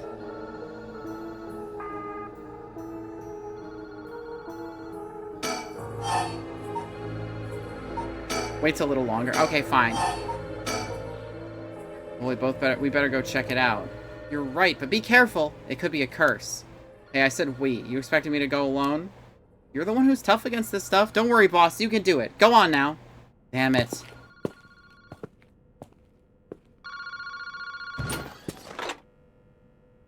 Hello? Kinshibori Park phone booth. Took you long enough, Tsutsumi? Did no one teach you to pick up the fucking phone when it rings? Who is this? Haha, I finally got him! The real deal! Detective Tetsuo Tsutsumi himself! Oh, wait. That's Chief Inspector Tsutsumi now, isn't it? You've come a long way since we last met. I asked you to identify yourself. Man, have you forgotten already? After all the time we spent together? What a time that was. As I recall, I gave you quite the runaround. Wait, is this... Fumichika Nejima? What? Did you say Fumichika Nejima? Like the one from the Nejima murders? Ding, ding, ding! You got it! I had a feeling that the great Chief Tsutsumi would remember me. I spent 20 long years in a cell thanks to you. That shit was not easy. You should be thanking me. Should have given you plenty of time to think and atone for your sins. Oh, that it did! I've repented. My conscience is clean as a whistle. Bullshit. 20 years in prison doesn't even begin to make up for the shit you did. I don't know about that. After all, the justice system was gracious enough to grant me parole. What? If this is the real Fumichika Nejima, he must still have a grudge against me for arresting him. This is payback? Damn it. What's your goal? Now, you gotta understand, I've repented. Seen the light. I've been a good boy since I was granted parole. I even got myself a job. I've been real serious about walking the right path. Well, that's very nice. Keep it up. But it was no good. When the opportunity arose, it was impossible to hold myself back. I knew I had to give you a little token of thanks, or I'd never truly be able to have a fresh start. Do you get what I'm saying? No thanks, I don't need anything. No need to do all that for me. Just trying to live a quiet life. Oh, it's no hassle. No hassle at all. It'd be all too easy to just kill you, to tear you apart. But that wouldn't be very satisfying. Certainly not after 20 fucking years of waiting. That's a long time to nurture a grudge. You fucking bet it is. I let it gnaw at me. Grow inside of me. I thought of nothing else. All that time, I played model prisoner, endured the harassment those asshole guards threw at me. And I did it all for you, Susumi. So please, just accept my deepest and most sincere feelings. Sorry, but I'm afraid I don't feel the same way about you. Shut the fuck up. That attitude of yours is why I'm saving you for last. What are you planning? Whatever it is, bring it on. I'm not running away. I just told you I'm not coming for you yet. Pay attention when people talk, shithead. You see, this time I want you to see you on your knees, weeping in despair, begging me for mercy. Wow, oh no, I'm so sorry, dear Nejima. Please forgive me, I won't do it again. Shut the fuck up, this is exactly why I've always hated you so fucking much. It was worth a shot. Did you really think that would sate me, asshole? You must be crazy. Well then we're both crazy. We've got so much in common, we should be friends. Enjoy cracking your jokes while you still can. I'm gonna kill everyone you care about. One by one, till there's no one left. Sorry to disappoint you, but I'm a lone wolf. I don't have anyone like that in my life. Boss, what about me? Or, wait, are you just trying to protect me? There's not a single person you care about? I wonder what your sweet daughter would think if she were to hear that. Don't you fucking dare, I'm warning you. Ooh, very nice. This is more like it. She's living all on her own now, isn't she? Attending university and all. Such a good girl. Oh my. Don't tell me that she just happens to live in Hanzhou. What, she does? No, forget it. This isn't funny, asshole. I'm gonna find you and make you pay. Ah, I love it. Keep going. I want to hear you lose your mind. It's music to my ears. Fuck you. I look forward to chopping up your precious daughter. It'll be just like old times. I won't let that happen. How did you know where I am? That's my favorite part. The sound of confusion in your voice. It is to die for. This is delicious. I can't get enough. I'm not telling you shit. Have fun racking your tiny little brain for it. I guess I could give you a little hint. Go on. Well, you see, I have the one-sided read. Oh my fucking god damn it. Tsutsumi, you have the Evergreen Beach, no? So he's in the school somewhere. Because that was the one-sided read curse easily in the school. Nejima, oh right! The fucking janitor! Because I think we deduced that the janitor was probably Nejima? You're a curse bearer? You're using the power of the curse! Indeed! And what a peculiar curse it is. But that's where my hints end. Haha! God damn it, the curse echo couldn't have fallen into worse hands. Ah, one more thing we should discuss. In fact, it's the most important thing. I thought you were finally gonna shut up. I'm already sick of you, so I'll pass. Oh, but you don't want to miss this. It's the main course. I could just go after your daughter, but something tells me you'd get bored. No, I'm good. You got me real fired up. You're in my head. Well done. But this is a gift tailor-made for you. I'm gonna kill all the people you swore to protect. Every last person living here. You couldn't. Oh, but with this curse of mine, I can. I'll give you till dusk. By then, I could probably get a couple hundred people or so. And it'll all be your fault. Oh, it must be so hard to know they'll all die because of you. So tragic. It must be tearing you apart. Don't fuck with me. There's no an amateur like you could pull off a curse that strong. Unfortunately for you, I absolutely can. My curse stone is a particularly strong one, which means I can have my fun without needing to hold back one bit. It's almost like the Feast of Shadows was cast just for me. You're surprisingly well informed about this. Who was it that tipped you off?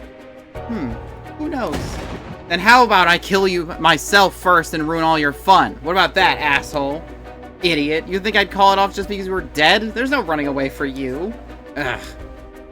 I'll find you. I won't let you get away with this, Nejima. You've got 12 hours. Do you really think your paltry little organization will be able to make a dent in my plans? Oh, the sacrifices made will be heavy. I can't wait to see you sobbing with regret. Haha. And I'll even have enough soldier eggs to pull off the rite of resurrection. How splendid. Wait, Nejima, you're after the... Anyway, see you around. Bye-bye now.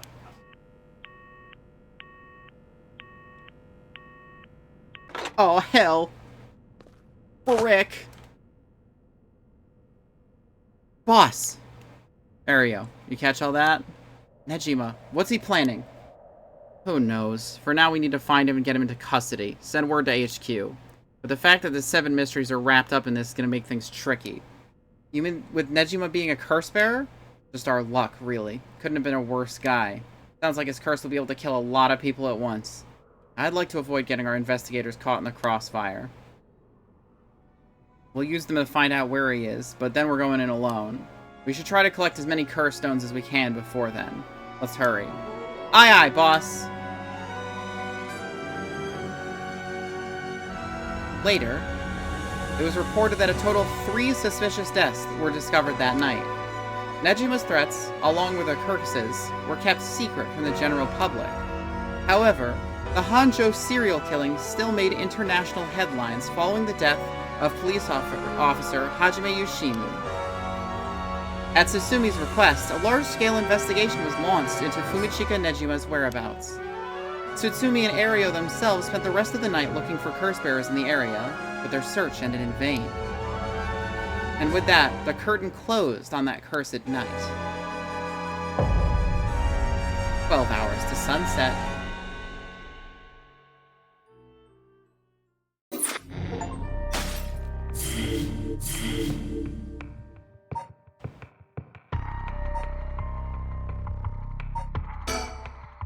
Oh, looks like Mio managed to survive. Let's go!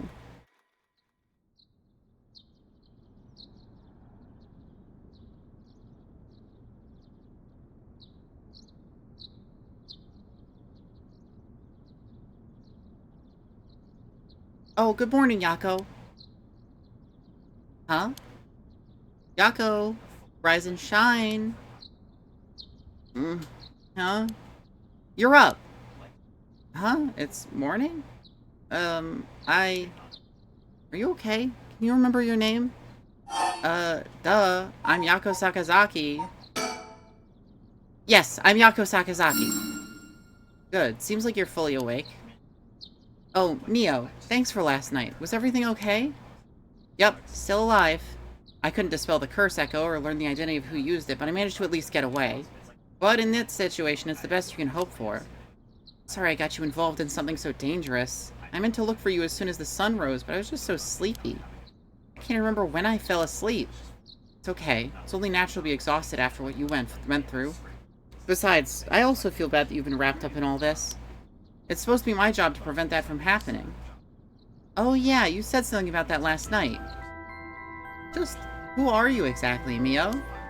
Oh, well, the truth is, I've been trained in things having to do with the supernatural. Huh? You mean you can learn that kind of stuff like you would with flower arranging? I had quite the eventful childhood. Huh, that sounds like it must have been rough. Yes, it would take a long time to explain, so let's leave it at that for now. As fate would have it, I ended up as the apprentice, or maybe more like assistant, to a notable paranormal expert. Schools have always had more paranormal disturbances because young people tend to be more susceptible to these things. I'm sent to schools that may experience something paranormal and put a stop to it before it happens. Wow, that's amazing! So it's like a part-time job you do while also being a student? Well, I do help maintain public order, but it's all part of my training, so I don't get any money. Oh, you've got it rough then. But still, that's really amazing. You were so cool when you faced off against the evil spirit. I never know if I should be happy when you compliment me like that. But anyways, that's why it's up to me to resolve any paranormal issues at the school. And why I'm going to look into the cause of all this. But for now, let's head to school. Yeah. Oh, do you have your curse stone? Now that it's daytime and this power is diminished, I should be able to hold on to it. Want to give it a try? Right, I do have it, but... Yako. Is it really so wrong? Trying to bring Michio back, I mean? I can't approve of it. The rite may seem like a dream come true, but if it involves taking the lives of other people, then... Yeah, true. I want to make sure this whole ritual ends without anyone getting hurt. That's what I believe, and what I'll put before anything else. I'm sorry, but is it okay if I hold on to it? Yako. I promise I won't use the curse no matter what, but maybe there's some other way. I just have this feeling that I shouldn't give up on the possibility just yet. That said, I'll help you, even if it's to stop the curses. For the Michio that still exists within me, I'll settle things so we can move forward. Okay, but if you ever feel in danger, you can give me the curse stone at any point. Right, thank you, Mio. Okay then, let's go.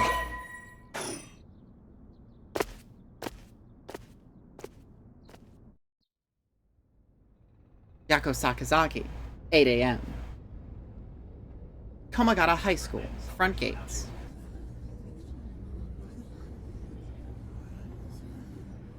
Huh? I thought it's unusually noisy. There's a big group of people and police in front of the school. Did something happen? The police are here, then something must have. I'll go ask. Thanks.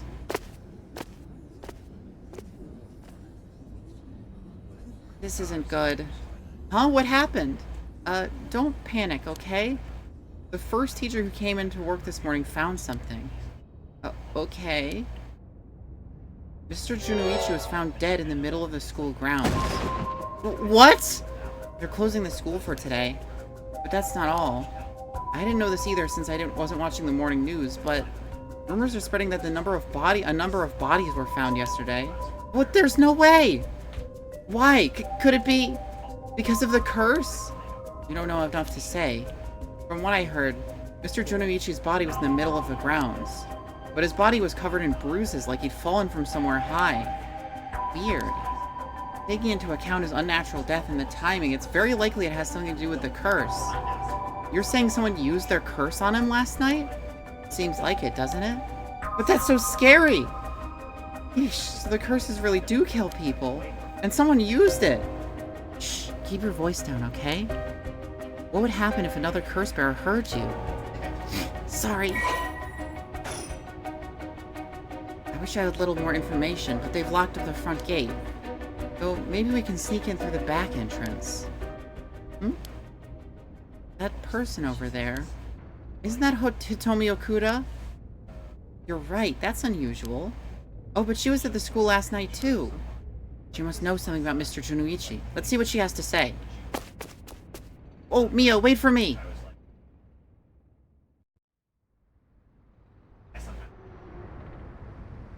Huh.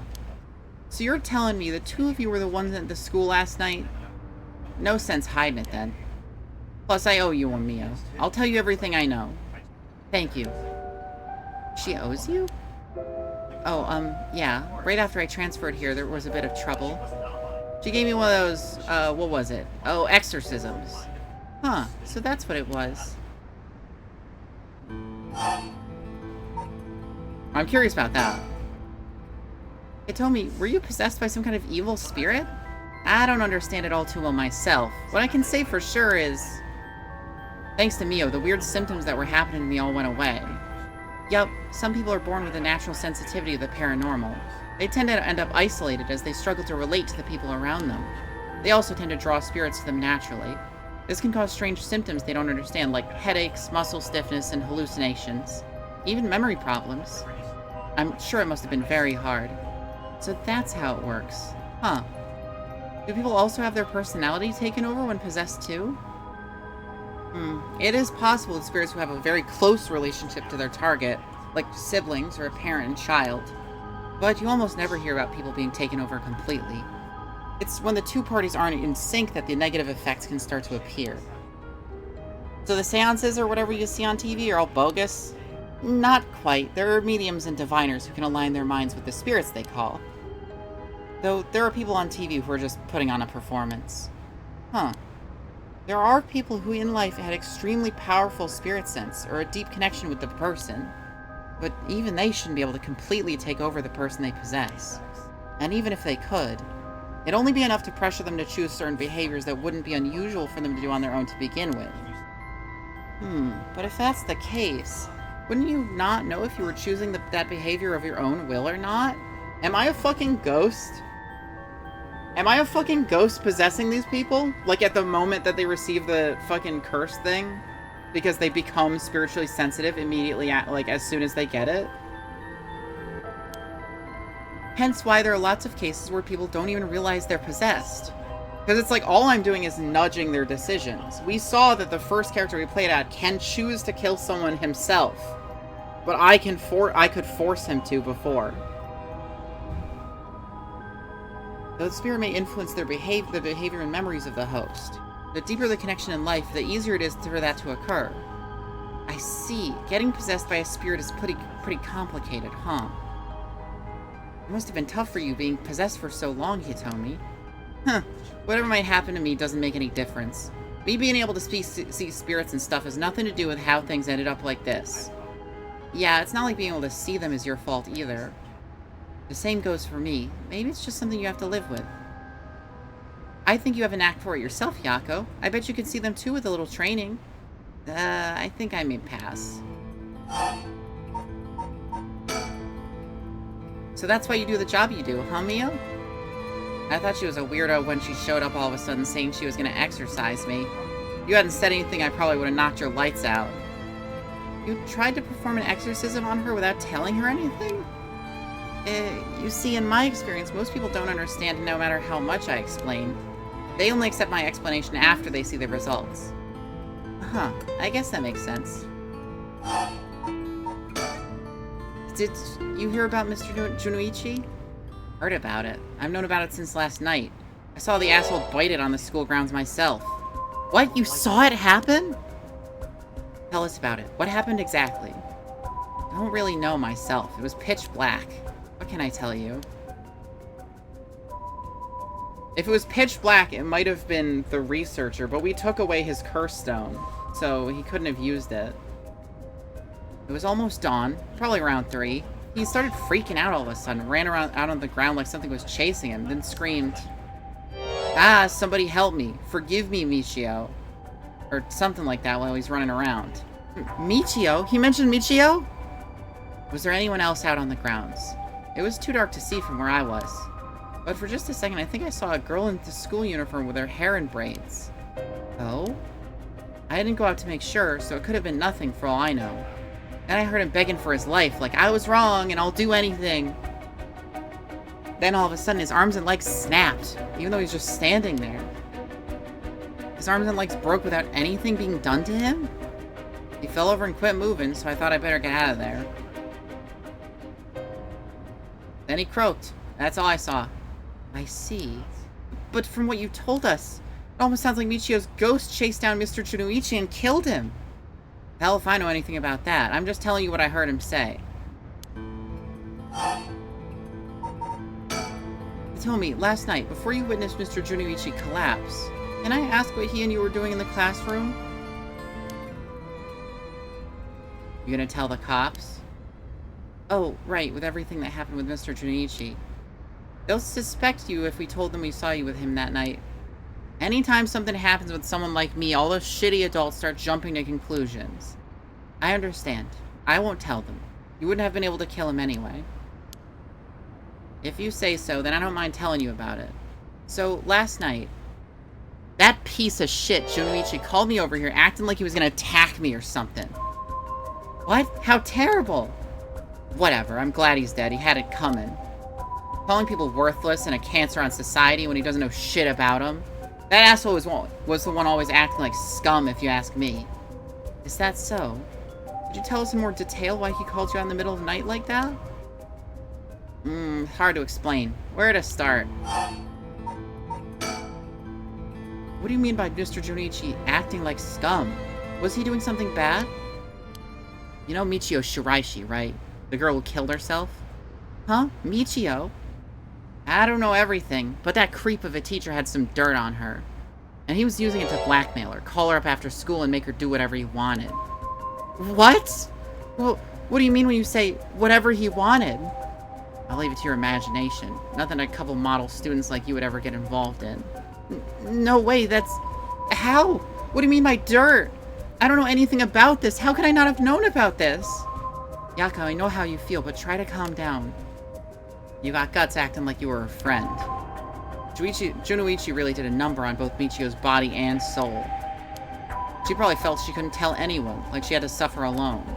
No, how terrible. Hitomi, how do you know about this? I just happened to walk in on it. I know the spots around school people go when they want to stay out of sight. He ran off in a panic when I yelled at him asking him what he was doing. Walked in on it?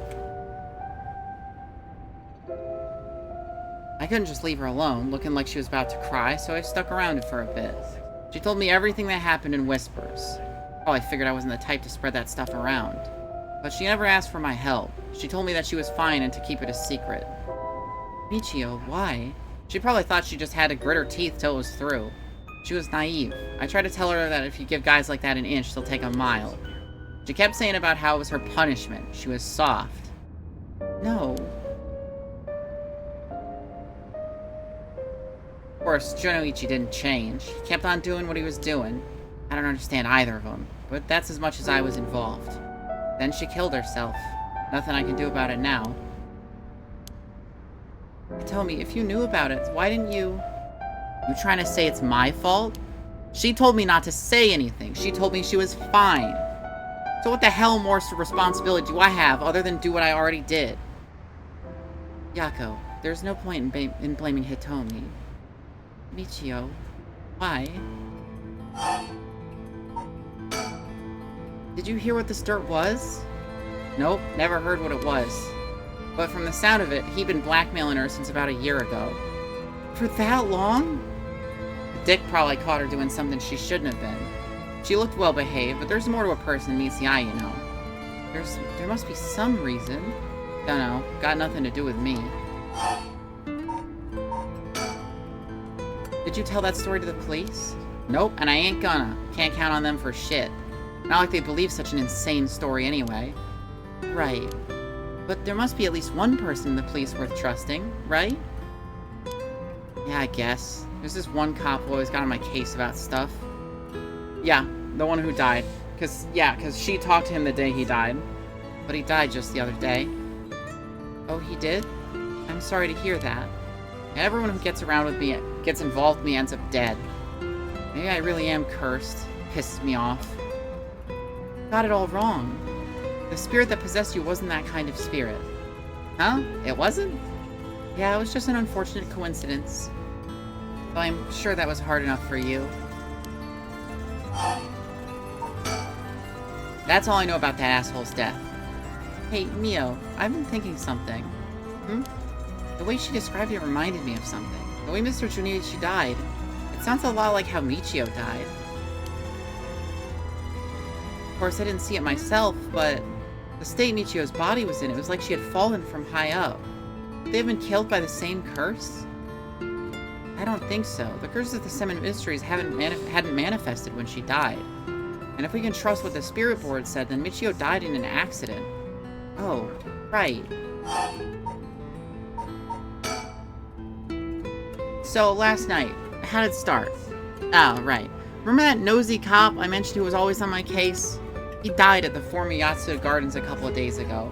Yoshimi was his name. He was part of the juvenile division. Didn't look like a cop at all. Real rough guy, but good at looking out for folks.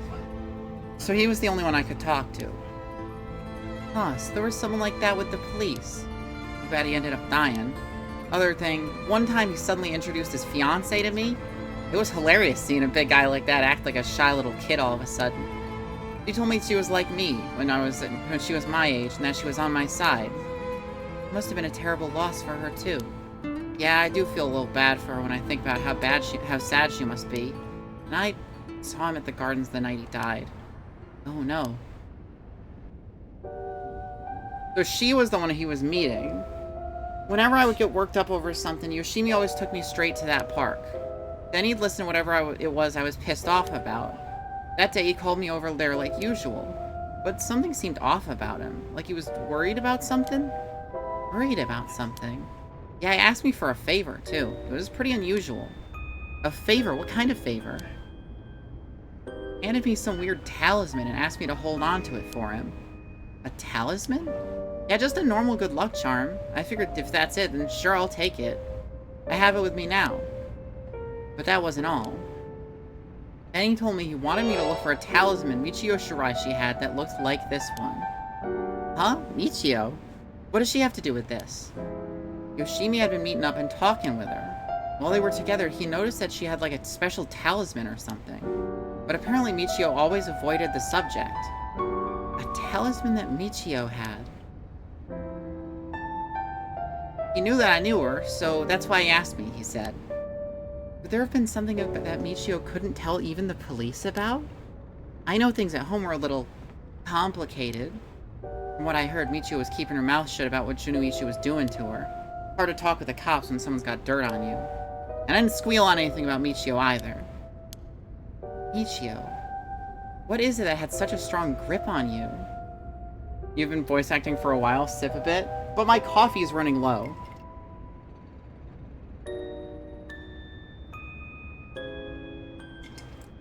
I'm fully out of coffee. It's very sad for me. What am I supposed to sip now? So basically, don't want to hear this from Miss Mobile Milk Bar. I can't make coffee from these. If I could, this job would be way easier. Yoshimi didn't just have his eye on Michiko, but her talisman too. But after she died, he didn't know where it ended up. So, since I knew her from school, he wanted me to look into it for him. Is there something special about the two talismans? I wonder why he gave it to you. Hell if I know. When I looked up inside, it was just a weird kind of grimy scrap of wood. So you've seen inside it. But from the way he was acting, it seemed important to him somehow. Well, you're not supposed to open the good luck charm. Otherwise, it's not going to do shit. But to be honest, when he was what he was asking is such a pain in the ass, I figured he had to be serious about it. Oh, and since he died right after that... Yeah, he even said this to me. If anything happens to me, take those two talismans. Give them to a guy named Nakagoshi at the police department. Knowing what I know now, he probably felt that something was going to happen to him. Nakagoshi? Do you know him, Mio? No, I've just heard the name. I think... Well, there really is a Nakagoshi. That's a relief, at least. Anyway, it didn't feel right just ignoring a dead guy's last request. Hey, Tomi. Yeah? That talisman, would you mind if I had a look at it? Sorry, but I don't trust you all that much yet. I mean, she gave you an exorcism that worked, and she explained all of her secrets to you, so... It's important to me. Oh, okay. So, last night you were looking for the talisman Michio had? Yeah. I figured that if that piece of garbage teacher would know the most about Michio. I asked him yesterday afternoon if he knew anything about her talisman. He gave me some cryptic response, like, I can't talk about it now, come to school tonight. He even gave me the code for the lock on the back entrance. He seemed pretty willing to give it out, so I wouldn't be surprised if he used it for his secret meetings before. Ugh, I can only imagine. We climbed over the front gate to get in. So yeah, we met up in the classroom in the middle of the night, but nothing he said made any sense. Like I was really Michio and stuff like that. He went on and on about how it was my fault, and that if I only hadn't been around or something. He grabbed a hold of me, breathing heavily. Were you okay? Yeah, that's right when you two showed up. I was able to get away while Junoichi was freaking out. Oh my gosh, good thing you got away. Oh, it's really all thanks to you two that I got away. But I didn't get any info on the talisman, so the whole thing was sort of a bust. Afterward, I was wondering what you two were up to, so I hid nearby. Then I saw you and old man Ashimiya talking, and then Mio showed up. Oh, you did? That's also why I saw Junoichi come back outside and bite it. I see. So you were only here to look for Michio's talisman. What you described does sound like Michio killed Mr. Junoichi. She did have a reason to hate him after all. No way, you mean that really was her ghost? Like, for real? Those who die bearing strong resentment or regret can occasionally become spirits, either bound to a place or roaming freely. However, it'd usually be impossible for them to kill the living. Most don't have that kind of power. But it's possible they could possess someone close to them and act on those lingering regrets. Huh. Wonder if that's what happened. I wonder if the urge to kill... Like, I wonder if the character, quotation marks, that I'm playing is like the person who's died close to these characters that they want to use the right for, that's like guiding their actions. I'm very curious about, like, because what they're implying seems to be it's like you can influence actions, but you couldn't force them to do something they normally wouldn't. So even while I could choose to have them kill somebody with their curse, the curse, like, the curse stone itself causes them to be more willing to kill. So it wouldn't be out of the ordinary in their new mindset. I'm very interested in where this is gonna go. Alright, then supposing what the spirit board said is true and Michio's death was an accident, then she must have had some regrets. If she really hadn't given up on living, that is. I don't think she was the kind of girl who would just give up no matter what the situation. I don't really know, but she didn't seem like she had something tormenting her so much that she'd kill herself. And that's all I know. Happy? I still gotta look for the talisman. Sure, thank you, Hitomi. If you two find out anything about Michio's talisman, we'll be sure to let you know. Thanks. Oh, can we get your contact info? Where can we normally find you? Right, I'm not home most of the time. Usually I'm at a friend's place. Here's the phone number. Thanks. We'll call her if we need to talk with you. And, what is it? You're easier to talk to than I imagined. I was kind of scared at first, but not anymore. Shut up. You're the one avoiding me. Anyway, catch you later. Don't die out there, okay? Thanks. We'll be careful.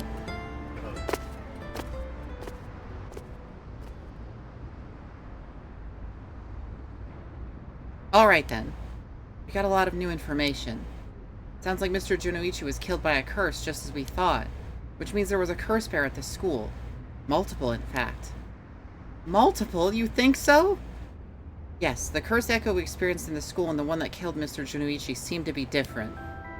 The people in the school at the time other than us were Mr. Junoichi, Hitomi, and Old Man Ashimiya, who you ran into.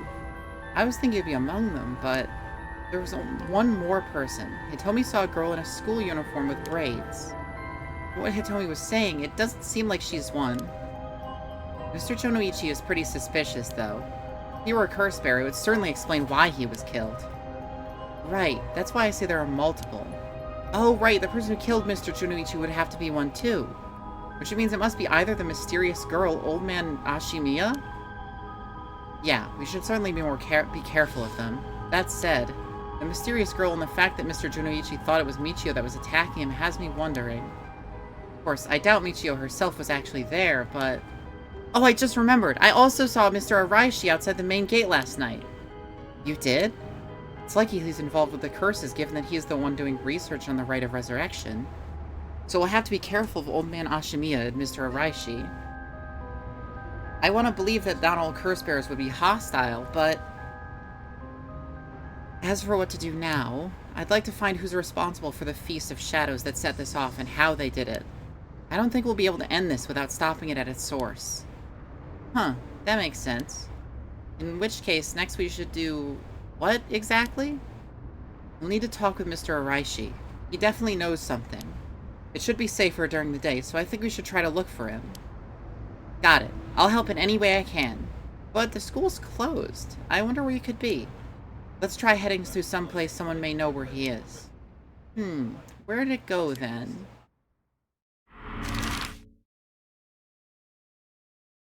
So we're at the high school right now. Let's go to the bridge.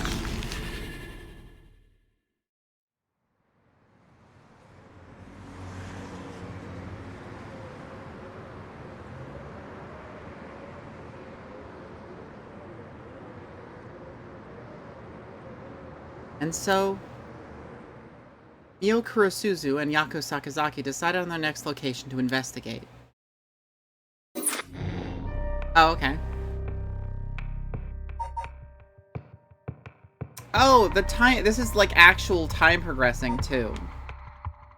Like this is like as it got dark. This is midnight, I assume. And then dawn, and then the next day.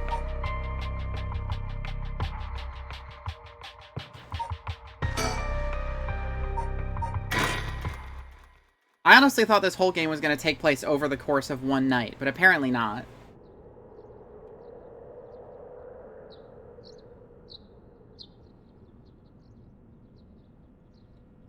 Sorry for the wait, boss, but I managed to gather some information. Took you long enough. Well, we've got ourselves quite the mess. Strange death propping up all over the place that may or may not have something to do with the curses. We also needed to keep looking into Yoshimi and Nejima. For now, we better start following up on the few leads we've got. Guess I better see what Arios found out. Been up all night gathering information. Must be nice to be young and have that kind of energy. But I'm glad to have him on my side. Gave me a chance to rest up. Things at the station were pretty hectic, but I managed to get some info. Let me fill you in. Thanks. Floor is yours. A total of 3 mysterious deaths were confirmed in the area, including the ones in this park. So let's start with that one, the young man we found here. He's been identified as Shogo Oki, a 25 years old, a regular old office worker who worked around here. He died of asphyxiation due to water in the lungs. He drowned. He drowned in the middle of the park. That's not possible, so it's gotta be a curse we're dealing with here. About that, boss. Isn't this park associated with one of those 7 mysteries, too? Whispering Canal. Right. That's right. The Whispering Canal. It does seem like there'd be a link between the canal and the death by drowning, don't you think? Sharp thinking, Ariel. You're starting to get the hang of this. So let's assume they're related. What's next? Before that, the body of a woman was found behind a residential complex in Kamizawa. The victim has been identified as Tawako Hayashi, 29 years old. She was an office worker who lived on her own in the area. As for the cause of death, well, yes. The entirety of her body was crushed by some kind of strong external force. No murder weapon was discovered in the area, but considering the way she was found, we're looking for something large, flat, and heavy that could have crushed her in one fell swoop. Hang on, are you saying she was stepped on? Meaning... Exactly. Crushing is the foot-washing mansion's modus operandi. The place where the body was discovered is also known to be related to the 7 mysteries. And this is Namagaki's doing? Shit, I knew he'd used it. Judging by the amount of soul drugs, the victim was just a regular person, not a curse bearer. Guess we should report this to Paranormal Affairs. Got it. And for the final victim... He was identified as Kohei Jonoichi, 32, a teacher at Komagata High. He was found in the school's courtyard. Cause of death appears to be external trauma from a fall or heavy blow. The impact crushed his arms and legs. Since he was found in the middle of the courtyard, he couldn't have fallen from the gymnasium or the main building. A teacher dying at school. Not just any school. Komagata houses one of the 7 mysteries. I forget which one. Oh, okay. It was the Fool's Procession, right? Is the one that's, Noji... I think there's just the... I think it's just the, Ryugoku Bridge, Ever-Burning Lantern. Yeah, so it's just the Fool's Procession that we know about. Which we know didn't kill him, but that's the correct answer. Right, it's where the Fool's Procession is supposed to be. It's too big of a coincidence. We can't rule out the possibility that his death was also the work of a curse. I see. Either way, it seems all 3 victims can be tied to the 7 mysteries. There's probably a curse bearer at the center of it all, pulling the strings. But you've got a point. All these strange deaths do point in one direction. That's right, and Hajime's case wasn't all that different either. He also died of mysterious causes in a place connected to the 7 mysteries. Problem is, the timing doesn't match up. He died before the curses were activated. Could he have been hit by a different curse? One that didn't have anything to do with the 7 mysteries? That's a thought, but if that were the case, we'd be dealing with a powerful practitioner, one who can pull off a curse like that without using a curse stone. There aren't many people in this day and age who could do something like that. Oh, really? I see. I don't know too much about that stuff. I'd be more surprised if you did. Is it better? Okay, yeah. At the moment, we only know the identity of 4 curse bearers, you included. Yutaro Namigaki had the foot-washing mansion, and Hideki Araishi had the ever-burning lantern. We've got both their curse stones. Then there's Nejima, who claims he has the one-sided reed. Yep, that about sums it up. We better figure out who the remaining 5 are quick. How should we go about looking for them? There's no point in searching blindly without a lead. Let's focus on other things for now. Tracking down Nejima may lead us to the other curse bearers too. Either way, he should be our top priority. He could do some real damage if we don't get him. I also want to look a little more into Yoshimi. I've got a feeling there's some connection there. Aye aye, boss. Sounds like we've got our work cut out for us. I asked around Sumida's Community Safety Bureau, where Yoshimi was stationed. It seems like he was investigating the apparent suicide of a girl named Michio Shiraishi. Oh yeah, I heard about that. He was trying to determine whether it really was a suicide. Looking to the height of the building, the force of the impact, her wounds, all that. He must have suspected some kind of foul play because he'd ordered a full investigation. But it had already been deemed a suicide, and his superiors told him not to go stirring things up. Huh. What was the evidence? Well, according to the report I found on his desk last night, the body was found at the foot of a building, a ways away from the road. There was no evidence of vehicular collision, so it was ruled a suicide, but he thought there was more to it. Yes, a truck or other flat-faced vehicle traveling at high speeds could have inflicted similar damage. In other words, sometimes a traffic accident can look an awful lot like a fall. There's a chance that it wasn't a suicide. What a terrible way to go. There were no brake marks on the road, meaning it would have been a hit and run. The vehicle would have hit her without slowing down. At all. It's turning into quite a grisly case. But the vehicle couldn't have come out from a collision like that unscathed. Exactly, so I asked the Traffic Bureau to keep an eye out for any vehicles with frontal damage. But I haven't heard back from them yet. I don't think they're looking very hard. So we've got no proof. That said, if it was a traffic accident rather than a suicide, it's possible that someone silenced Yoshimi because he was on the verge of discovering the truth. That's true. You think the driver is the one who did him in? Not quite. Yoshimi has already talked to the forensic and the Traffic Bureau, right? His death wouldn't have covered things up. You're right on that. Even if the suicide was a cover-up for a hit and run, it doesn't seem like enough reason to kill a cop. Oh, that's right. Unrelated, but I got something else, too. I managed to get a hold of Michio Shiraishi's address. Yoshimi went a bunch over the course of his investigation. Might be a good idea for us to drop by, too. Good thinking. Hopefully that'll give us some more leads. Alright, let's move on to the next topic. HQ has mobilized a search unit for Nejima, but so far we haven't received any word. Guessing he wasn't at home or at work? About that, apparently he vacated his last known address a week ago. You serious? So we have no idea where he lives? It gets worse. I checked in with the factory he was working at. They told me he was only there for a month before he quit. Hold on a second, you're telling me nobody caught that? Well, I had the same thought, so I spoke to his probation officer. Turns out he'd been doing house visits and interviews, but never bothered checking on his workplace. He also said he lost track of Nejima when he moved to a new place. Jeez, that's just sloppy. I've heard that they're giving parole to just about anyone these days because they're running out of room in the prisons. Which also means there aren't enough probation officers to go around. Dude's probably overworked. So Nejima got to fuck about unsupervised. God damn it. That asshole's annoyingly good at faking remorse, or insanity, whatever the situation calls for. Back when I arrested him all those years ago, just talking to him left a bad taste in my mouth. He's probably hiding under a false name, which will make it hard to track him down. That explained why he so brazenly made contact. That asshole, he's mocking us. Well, for now, the paperwork is to circulate his name and mugshot is being filed. It's gonna take way too long. We only have until dusk.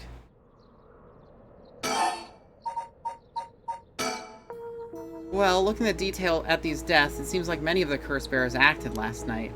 We can't rule out that there were more killings from which the bodies haven't been found. Yikes, I hadn't thought of that. But there is one silver lining. Judging by my own curse stone, it seems like curses can't be activated while the sun's out. Oh, that's great news! So basically we're safe during the daytime? Exactly. It's also likely why Nejima gave us till dusk. Ah, he must have known the curse stones couldn't be used during the day. Either way, we got till nightfall to settle this. It's time we flushed out the other curse bearers. Aye aye, boss. Let's do this. Forensics has finished their investigation. The body's been carried away. That said, we're still closing the park for the public. At least for the time being. This place was really giving me the creeps last night, but it looks pretty normal now with the sun out. Sticker.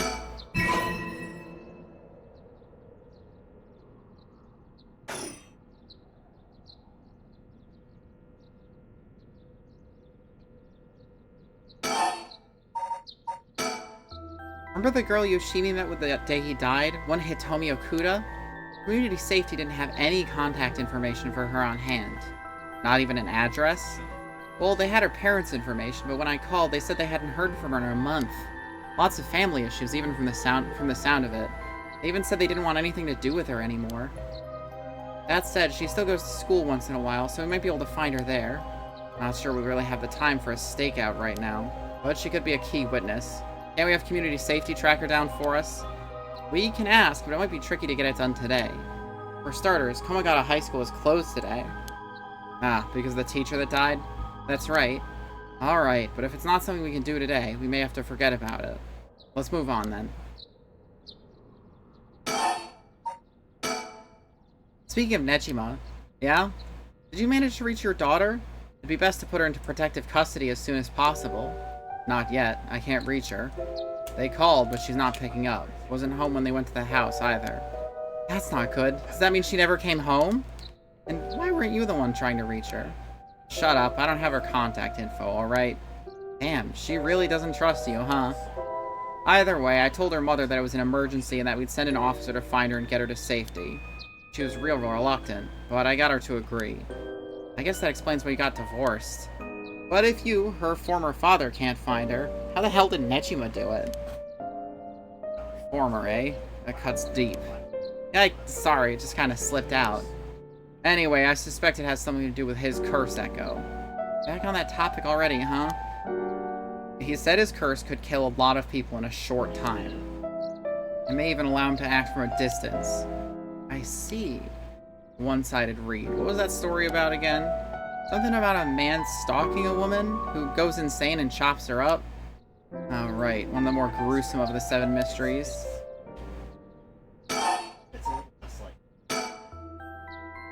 I got some information about Yoshimi's fiancée from Community Safety. Her name is Mayu Chozawa, 27 years old. She works as a beautician in the area. Look, I even managed to get a picture of her. She sure is a beauty. But... oh boy, here it comes. But what? Community Safety hasn't been able to contact her since Yoshimi died. Not by phone or at her house. In other words, no response. Dead silence. There it is. Can't things just be easy for once? It's definitely starting to look suspect. Crime of passion, perhaps? It's fairly common for people to be killed by a lover or a spouse. But Yoshimi was well-liked, and they'd been together for over 10 years. You never know. Things could be different behind closed doors. I guess so. But we'll have to consider the opposite scenario, too. Could be that the same person who was out for Yoshimi is after his fiancée as well. She could be in danger. You're right, either way she's important to the case. HQ already has people looking for her. We'll know as soon as she's found. As for Nejima's whereabouts, all we can do is throw more people at it till we find something. I'll check in with HQ frequently to see if they've got any updates. And that's about it. Shall we continue our investigation? We could go to Komagata High School to look into Hitomi Okuda, or Michio Shiraishi's house to find out more about her.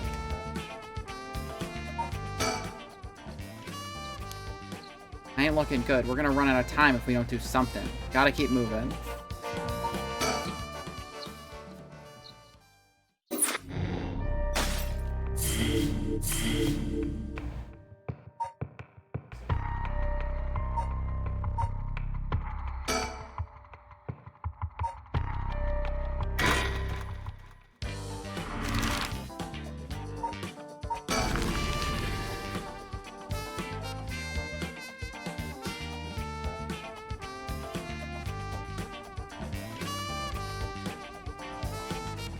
I love the funky, like, buddy cop music that plays.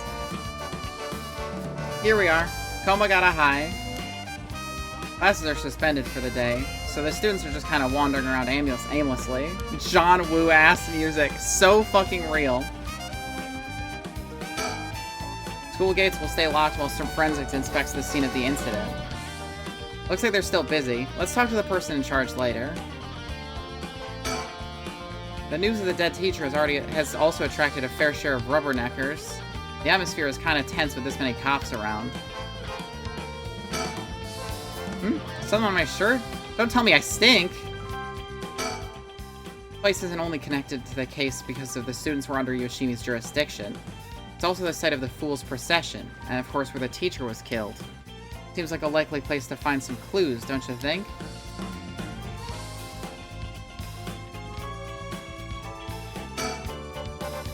Kamagata High's gymnasium also serves as a polling place and evacuation center.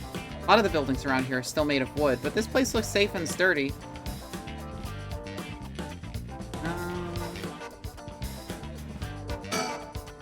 Yoshimi also looked out for these students as a Sumida city officer. Juvenile delinquency has been a growing problem for years now. The school's no exception.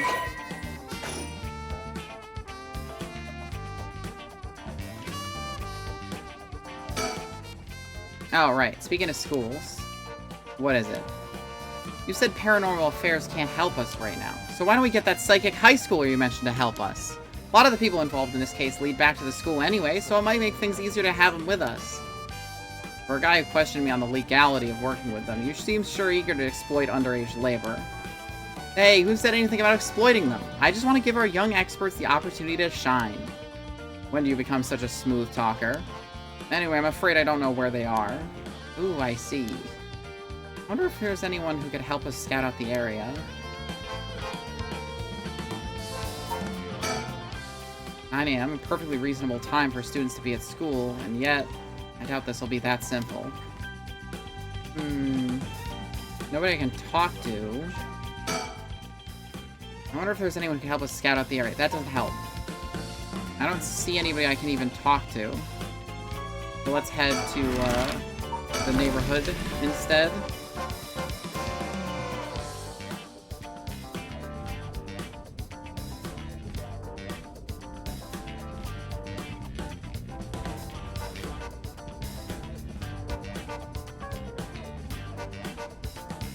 They're always, like, standing at a distance from each other.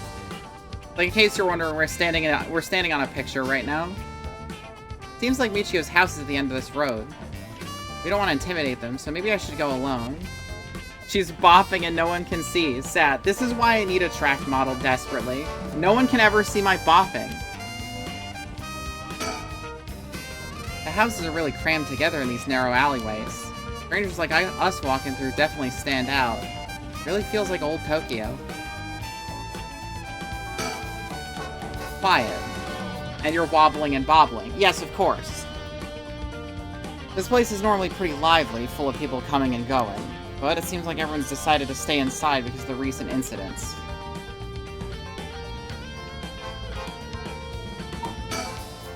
So the Shiraishi household. There's a chance that Michio didn't actually kill herself. Might be for the best that we didn't find her parents.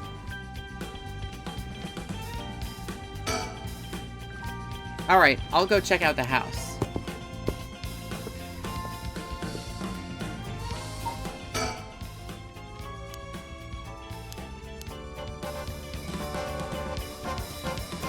Oh, sticker. We got a fucking sticker.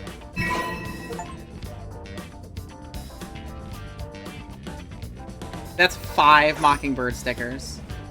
I'm kind of killing it here.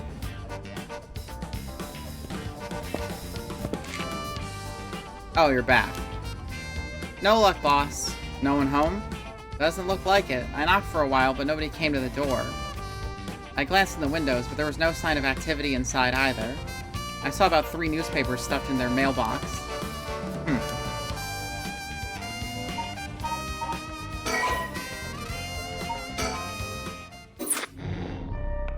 We gotta wait for somebody else to do some shit.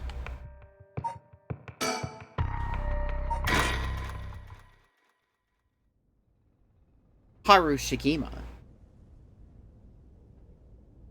Harue? I don't know, honestly. Shigima Mansion. Good morning, ma'am. How you feeling? I'm fine. Hope we can make some good progress today. How's your curse stone looking? I haven't felt anything from it since sunrise. Interesting. It's possible that its powers can only be unleashed at night, then. That aside, why are you so late this morning? There are unfortunately some things that can't be investigated while the world slumbers. But I did get some research done in what limited time I had. Very well. Let's talk. By the way, there's something I want to talk to you about. And what's that? Our current plan is to steal a curse stone that's already absorbed soul dregs, but I'm wondering if it would suffice to not steal, but instead negotiate with a curse bearer and have them use the right for our purposes? Oh? I mean, I suppose that would accomplish the same, but do you think it's possible? So long as we offer compensation, it may prove much easier than you'd expect. Compensation. Cash, for instance. That wouldn't be off the table for a family as rich as the Shigimas, would it?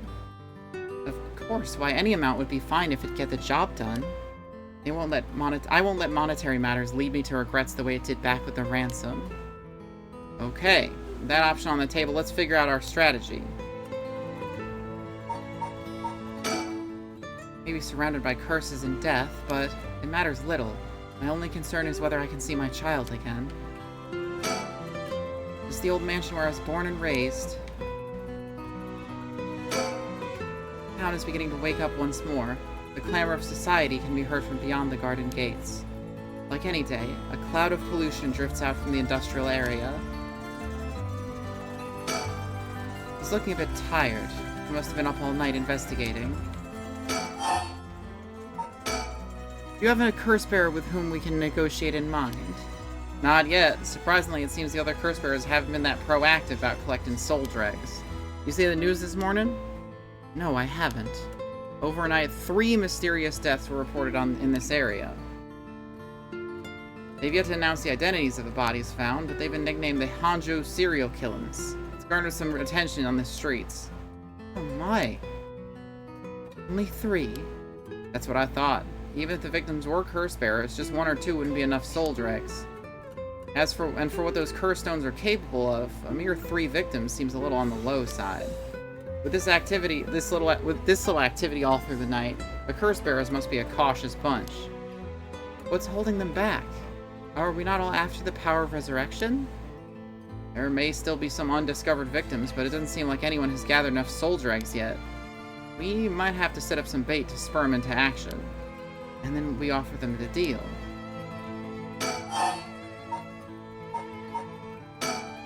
I learned something new about the criminal involved with the kidnapping. It concerns the serial killings. There was a body found at Komagata High School. The person who identified as a school teacher, his name was Kohei Jonichi. Do you think he was a curse bearer? Not sure. It's possible. But regardless, that means the 2 people who knew the truth about the kidnapping are both dead. Just when we were getting somewhere. It isn't enough to make me give up, of course. Still, we don't know anything about Michio Shiraishi's residence. It'd be wise to pay a visit. Understood. In addition to the 3 victims associated with the Hanjo serial killings, there's Michio Shiraishi, who has reportedly committed suicide, and the police officer who died at the former Yasuda Gardens. If strange deaths continue occurring like so, they're bound to inspire strange rumors. But those last 2 have nothing to do with the 7 mysteries, no? That's true. Both occurred a week before the accursed situation began. Still, can't be ruled out. It's possible that the mastermind was involved even with those killings. How? What if there were preliminary steps to awakening the 7 mysteries' curses? And we really assume they're unrelated just because the timing doesn't match up? Or rather, the police officer's death is so baffling that it'd be easier to connect to these curses. The victim wasn't the type to be caught off guard easily. You seem to know a lot about this. Suppose we weren't strangers. My personal feelings might be wrapped up in this one too. I see. If you were to investigate the matter more, you might get a lead on the mastermind. You're right. If we wish to focus on the mastermind's identity, this would be a fine starting point. None of the curse bearers seem very proactive. I wonder if this situation could be what the mastermind who kicked it all off intended.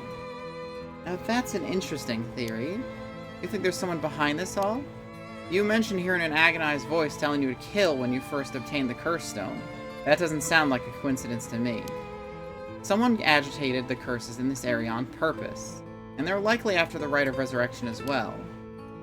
So you're thinking this person is not one of the curse bearers. You got a sharp mind, ma'am. Though it might seem obvious for the mastermind to become a curse bearer and collect soul dregs if they were after the rite. This would be very risky, since as a curse bearer they themselves would become a target. So it'd actually be more convenient for them to, if the curse bearers moved less aggressively.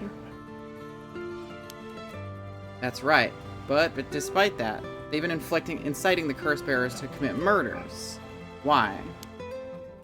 Let's consider this.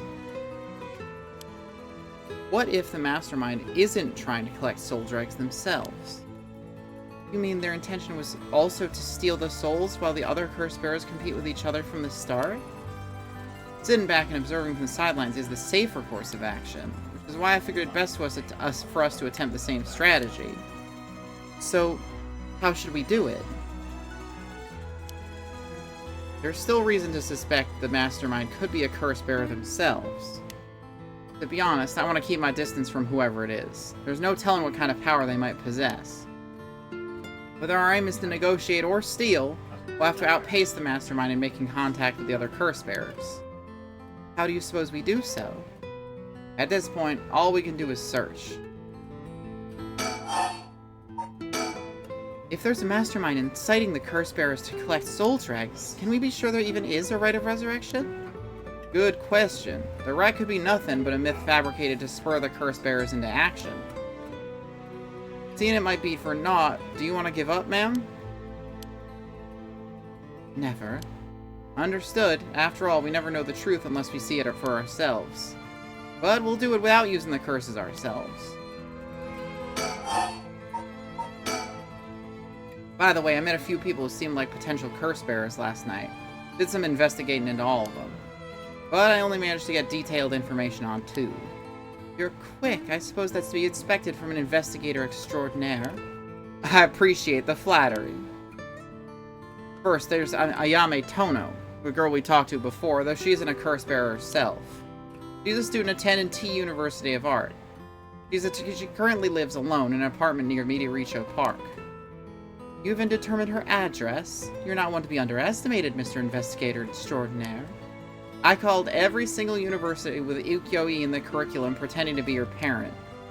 I went around to check on her place on the way here. It doesn't seem like she returned home last night. I'm worried she might have run into some trouble. Didn't you attempt to follow her last night? I'm embarrassed to say, but I couldn't. She shook me. I couldn't keep track of her. And here I thought you were an investigator extraordinaire. I'd like to learn more about her, but it would take some time. She's planning to steal the curse stones, just like us. It's best we act carefully around her.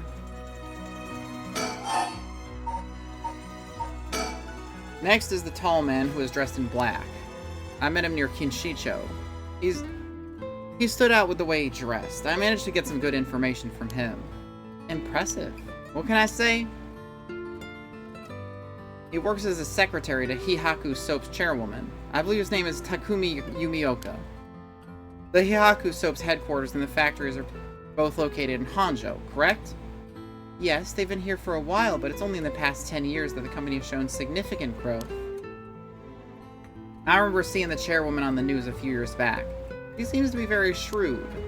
With the increase in sales, I assumed she'd want her factories running at full capacity. But with the harsh restrictions against industrial waste, a lot of the factories with older equipment had to be shut down. That's right. Even 10 years ago, there were many complaints about the chemical plants dumping waste into the river. Most companies back then were more concerned with making a profit than protecting the environment. That was Richter talking. He just decided to talk like Haru for some reason. It's totally canon. Diegetic voice switching. I wonder what a man working for such a company would have been up to in the middle of the night. On the way to here, I stopped by the company's headquarters, but they hadn't started for the day. Should have better luck later. Let's hope you will. Perhaps they're interested in seeing if the rite would be beneficial for their product research into beauty and skincare? Huh, now that's an interesting thought. I ran into one more suspicious young man last night. This one seemed to be out collecting soul dregs, right? Indeed. I couldn't get a good look at him, though, but I couldn't gather enough intel to properly identify him. Well, that's a shame. But I can make an educated guess. Oh? You know that researcher who discovered the ancient text on the Rite of Resurrection? The one that lives near here? His name is Hideki Araishi, and the man I met was very similar in stature. Oh my, even he is involved. How awfully suspect. Considering his background, couldn't he be... No, it's fucking Haru. I keep not looking at the color of the name and just reading, assuming that they're continuing. Considering his background, couldn't he be the one who initiated the whole affair? I think it's possible, yes. Which is why I decided to refrain from making contact with him for the time being. Safety first. Understandable. Of course, I want to learn more, but this isn't the right time to focus on him. I prefer to ascertain who else is a curse bearer. First, I'll return to Hihaku Soaps to see that man in black. Their headquarters are down on South Warigesui Street. We might even discover more deaths related to the curses on the way. We should pay attention to today's news. Well, that's all I have to report. Shall we continue with our investigation? What do you want to do? If you still can't use the curse stone, taking a walk should be a fine place to start. Right, let's go together. I want to see what's going on for myself. In that case, I trust you to decide on where we should go, ma'am. Where should I go to begin my search? Which places have stood out to me most so far?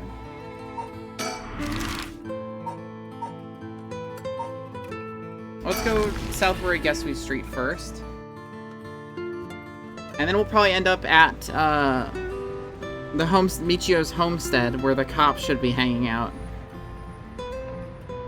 The Hihaku Soap's headquarters on the other side of South Warigesui Street. They were closed when I visited this morning, but it appears things are up and running now. First, I need to confirm whether Takumi is the man I ran into last night. Then I'll be able to determine if he's a curse bearer. It'd be better if I go inside the headquarters alone. You should walk around, visit a cafe for some tea, perhaps? Okay. To think a small soap-making company could grow so much in such a short time. They have factories and warehouses throughout the area now. You can see why director and now chairwoman Natsui Yamamori is called the Queen. You mentioned that Takumi works as her secretary? That's correct. Do you think it's possible he's acting on her orders? That's exactly my thinking. A curse bearer with both money and power could certainly look at resurrection as their next prize. Negotiation with a person of that stature may prove difficult. I'm gonna go in. It may be a while, so feel free to find somewhere to kill time. Okay, good luck in there.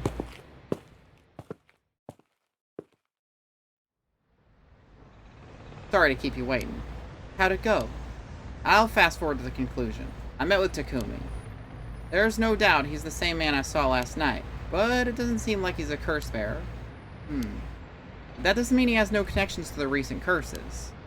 He knew about the 7 mysteries. He even guessed we had a curse stone of our own. Excuse me? I tried to approach Takumi about fallen item after I ran into him last night. However, you said your name was Richter, correct? I have a favor I'd like to ask of you. I'm hoping you would hand over the curse stone in your possession. Curse stone? What are you on about? There's no need to play dumb with me. In fact, there's no time for it. I had all the same reason you did to think you were a curse bearer last night.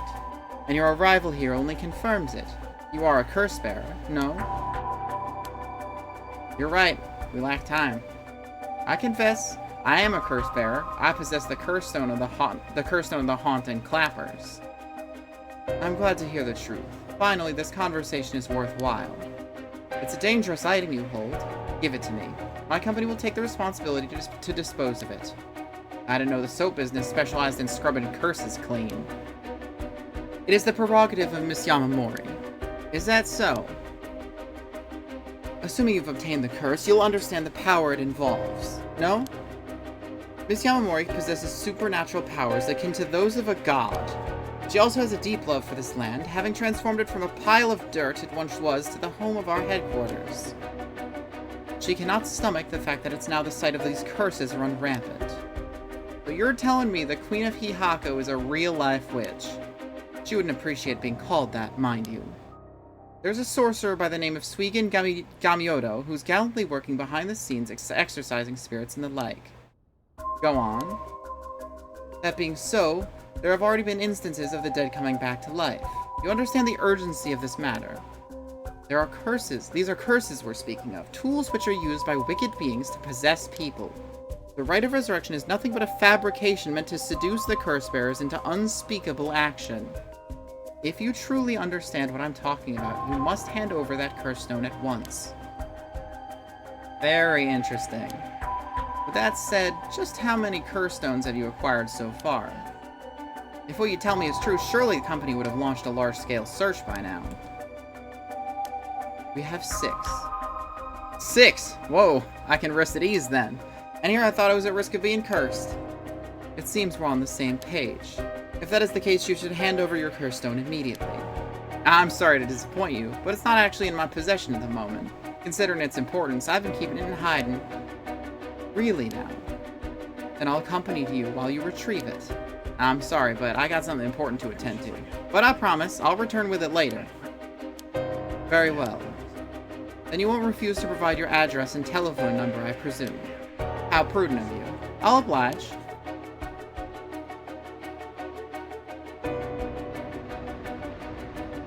And that's how it went. So they aren't after the right after all. I wouldn't be so quick to trust him. Oh? I believe we're dealing with a master in deception.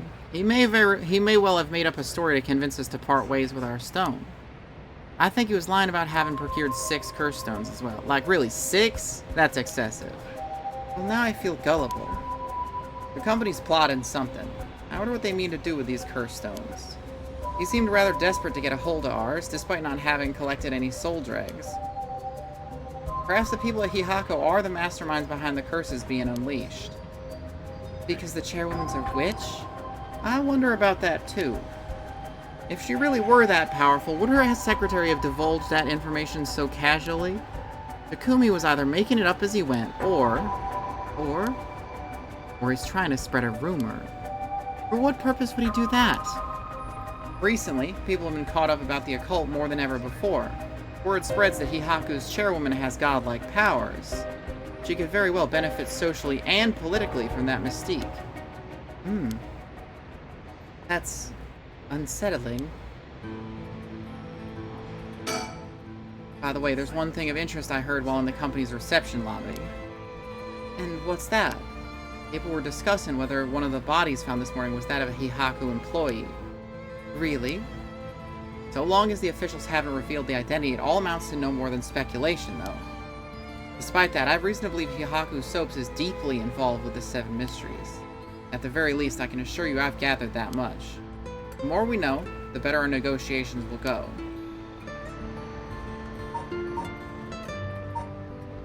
Making sure nobody's watching us. Alright, let's get the fuck out of here.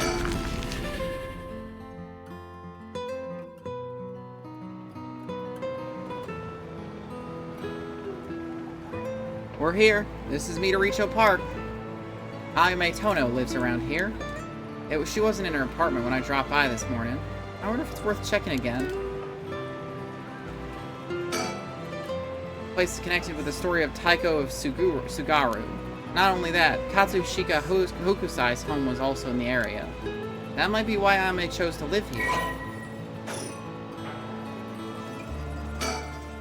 You won't get much done standing around here. Why don't I go and check out Ayame's apartment? You don't mean to speak with her, do you? Nah, I prefer to get an idea of what she's been up to. I'd like to see whether she's been home or not, just to potentially get a trace on her movements. Then, be my guest. Okay, shouldn't be long.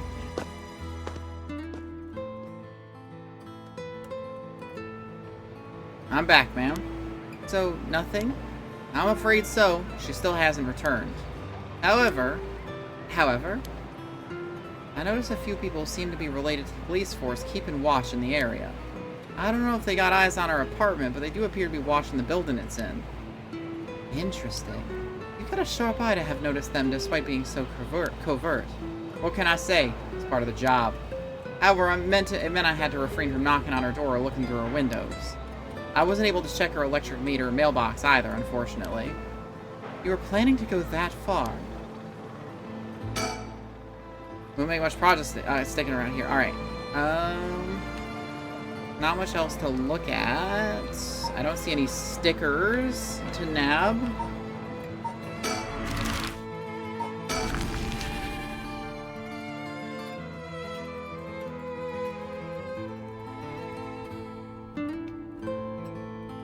Here we are at Ground Zero, Komagata High School.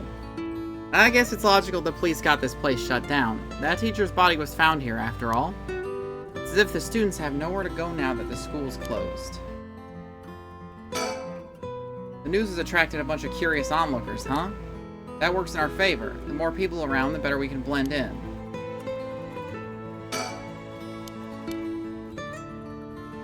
The place is said to be connected with the story of the Fool's Procession. Wouldn't be surprised if a curse bearer decided to turn up. However, I need to find out if that teacher was a curse bearer or not. I expect the police to be baffled since they don't know about the curses. I can ask around, see what the students have to say. Alright, I'll go ask the students about Michio.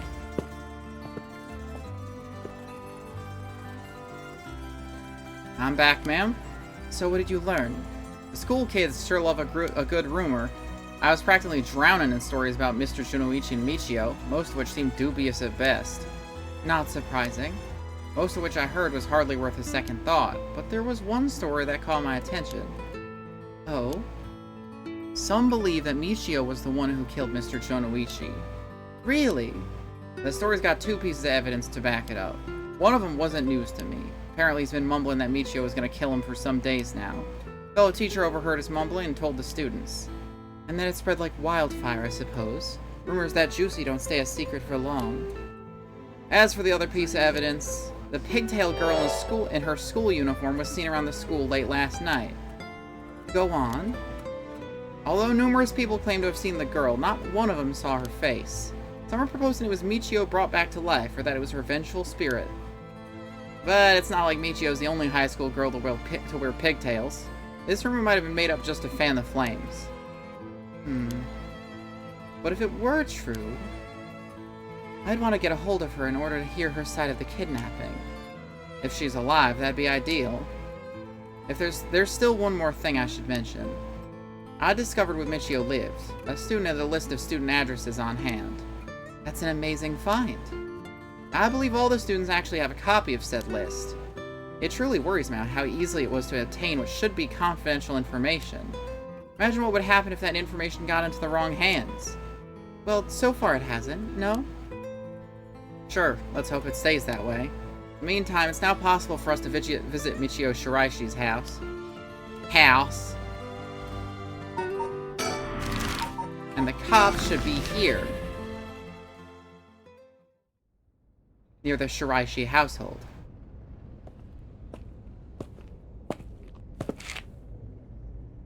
How did it go? I went to visit Michio Shiraishi's family home, however, no one seemed to be there. I got no answer at the door and all the lights were out. Seems to have been empty for a while now. There was a stack of newspapers out front. A bit quieter over here. It is a residential area after all. All these rundown row houses really scream working class, don't they? I don't understand why no one's come to this house, even after Michio's committed suicide. I wonder if this place is okay. Social connections run deep in working class areas like this place, so I decided to talk to the locals. I met a few nice old ladies who were kind enough to give me the scoop. Turns out that Shiraishi's reputation really went down the dumps this past year. Is that so? I'll give you the quick summary. They moved here about 3 years ago. Previous residence was in the better part of town. Michio's father died in a car accident, leaving behind just the two of them. Michio's mom, Toshiko, now a single mother, relocated here.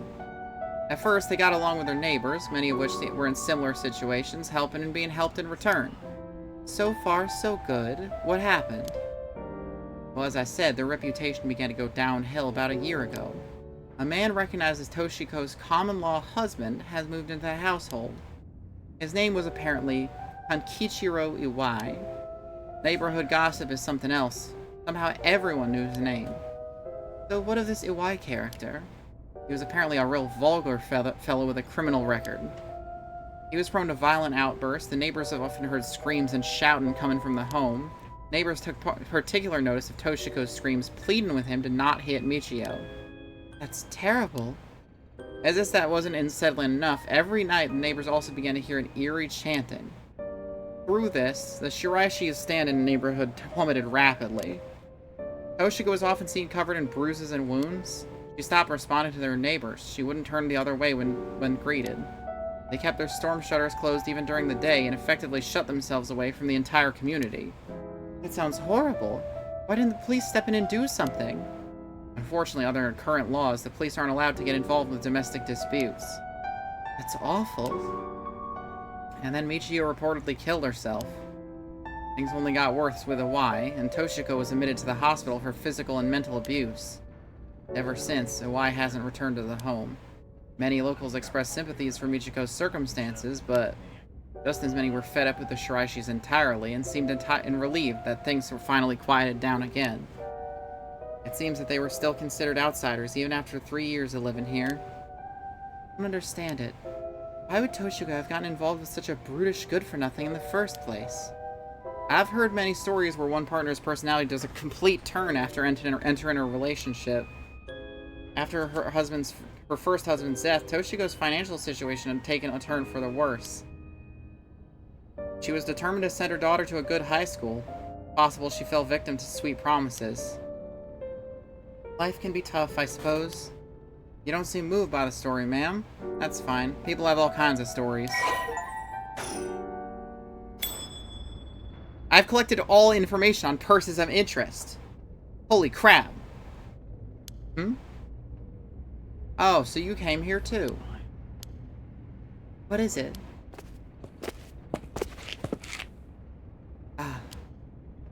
Could you repeat what you know one more time for me, Richter?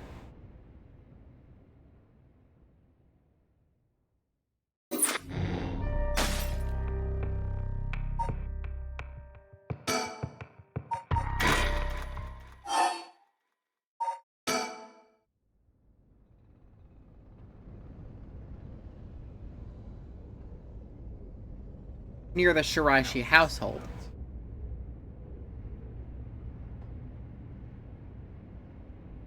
End of this road.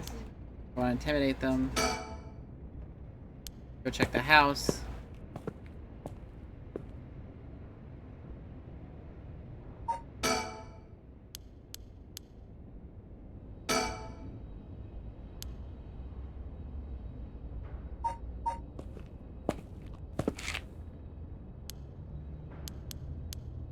No one home. Windows.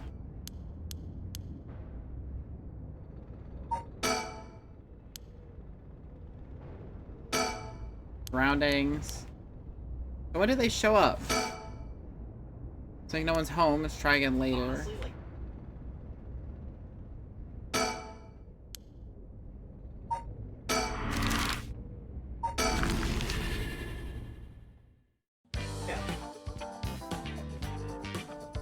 It's so funny that the school just has the fun music.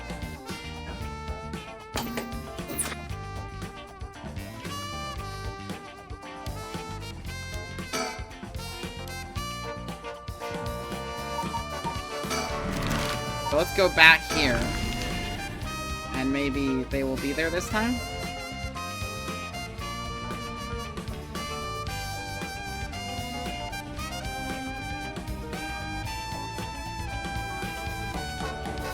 No, I guess not.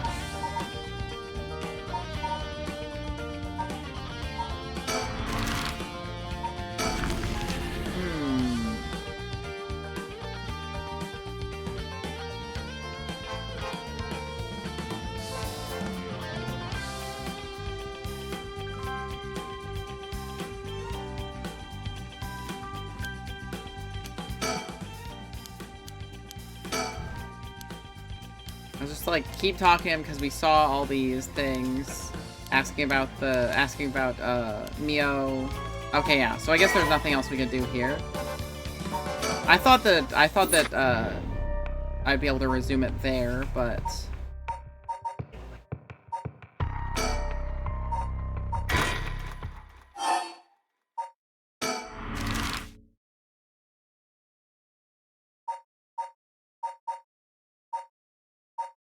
see. High school. We went to the bridge.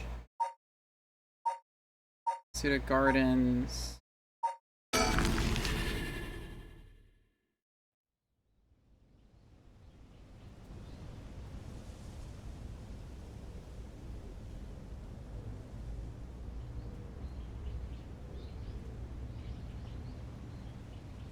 Okay.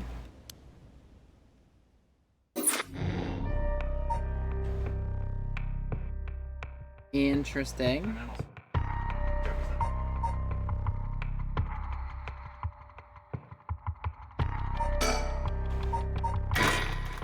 I feel like it's gotta be somewhere around here. Goku Bridge.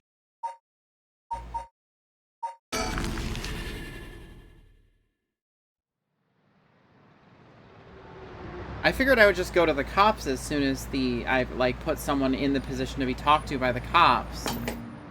That doesn't seem that doesn't seem to have helped anything.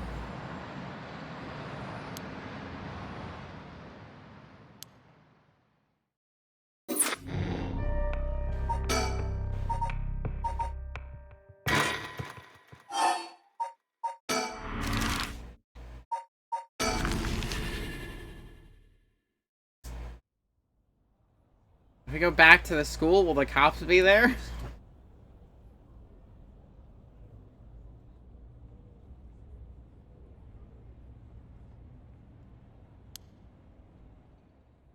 No, it doesn't look like it.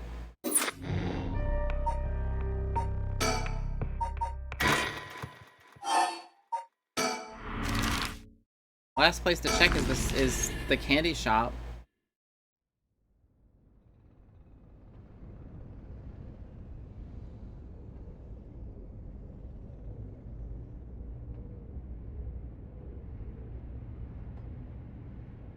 No, it doesn't look like any of these are an option that will actually lead to any sort of progression. Hmm.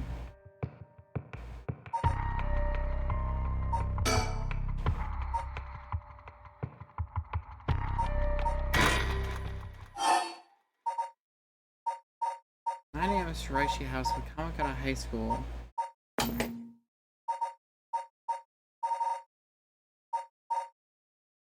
Hmm.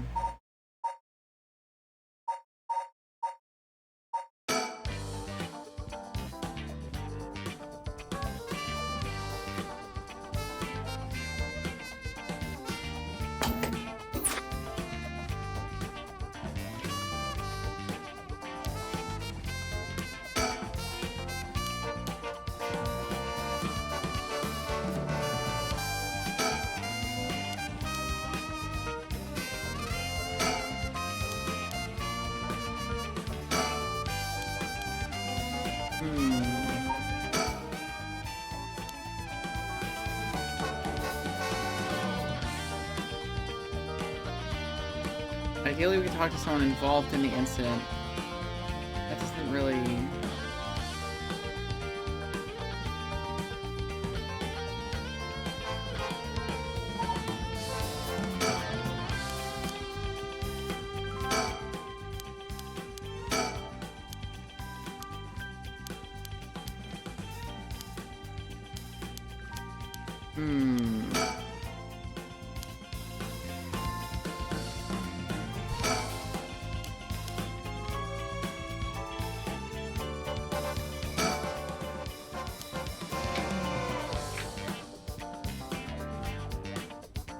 See, that looks like Mio, Hitomi, and Yako.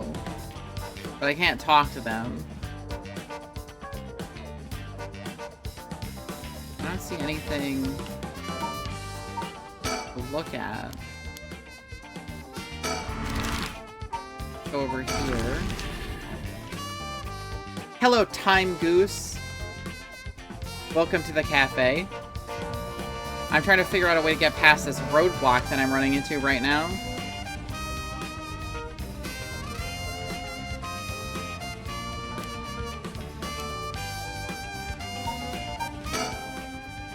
Trashy household. If we reverse and then drive a different path, it might help. Maybe. Yeah, it's a little bit of a horror game. It's just got funky music. Be lively.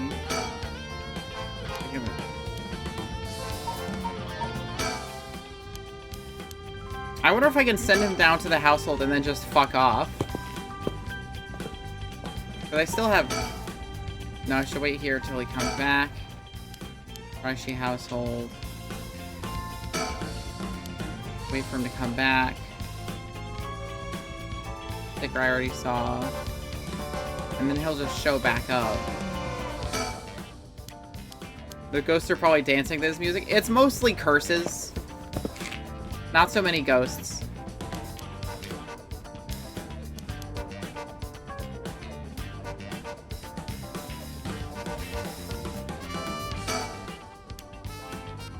How much we could do if they're not there. Like, if I could wait some time, then I definitely could find them, because I know they go to the Shiraishi household. But I might need to just have them investigate the high school so that I can talk to them while they're there.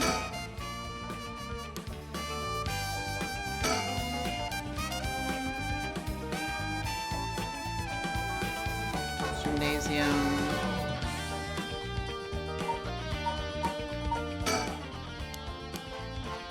Alright, fine. I'll suspend. And then I'll go to these two. And I'll send them back to the school, I guess?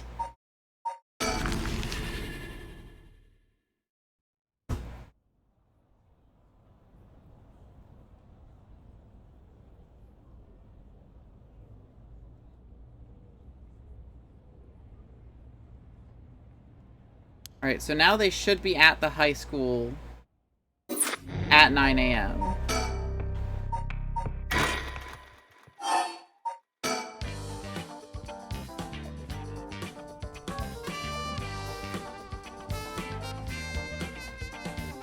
There they are. Yep, I just had to have them investigate the high school at 9 a.m.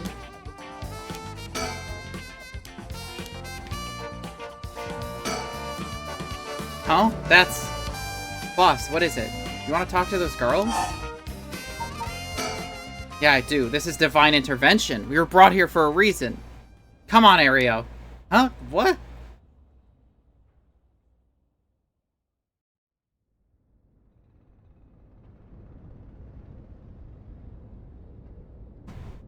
Hey, aren't you?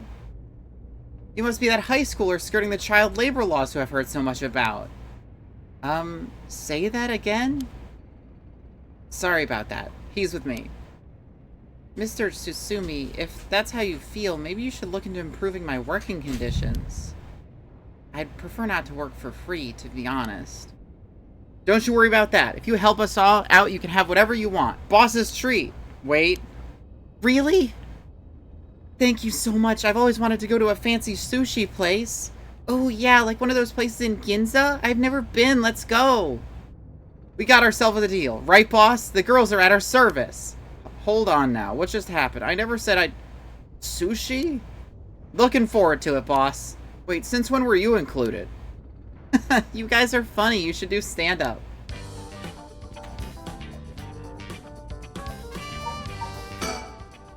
Sushi, huh? Well, if that'll solve the case, it's a small price to pay.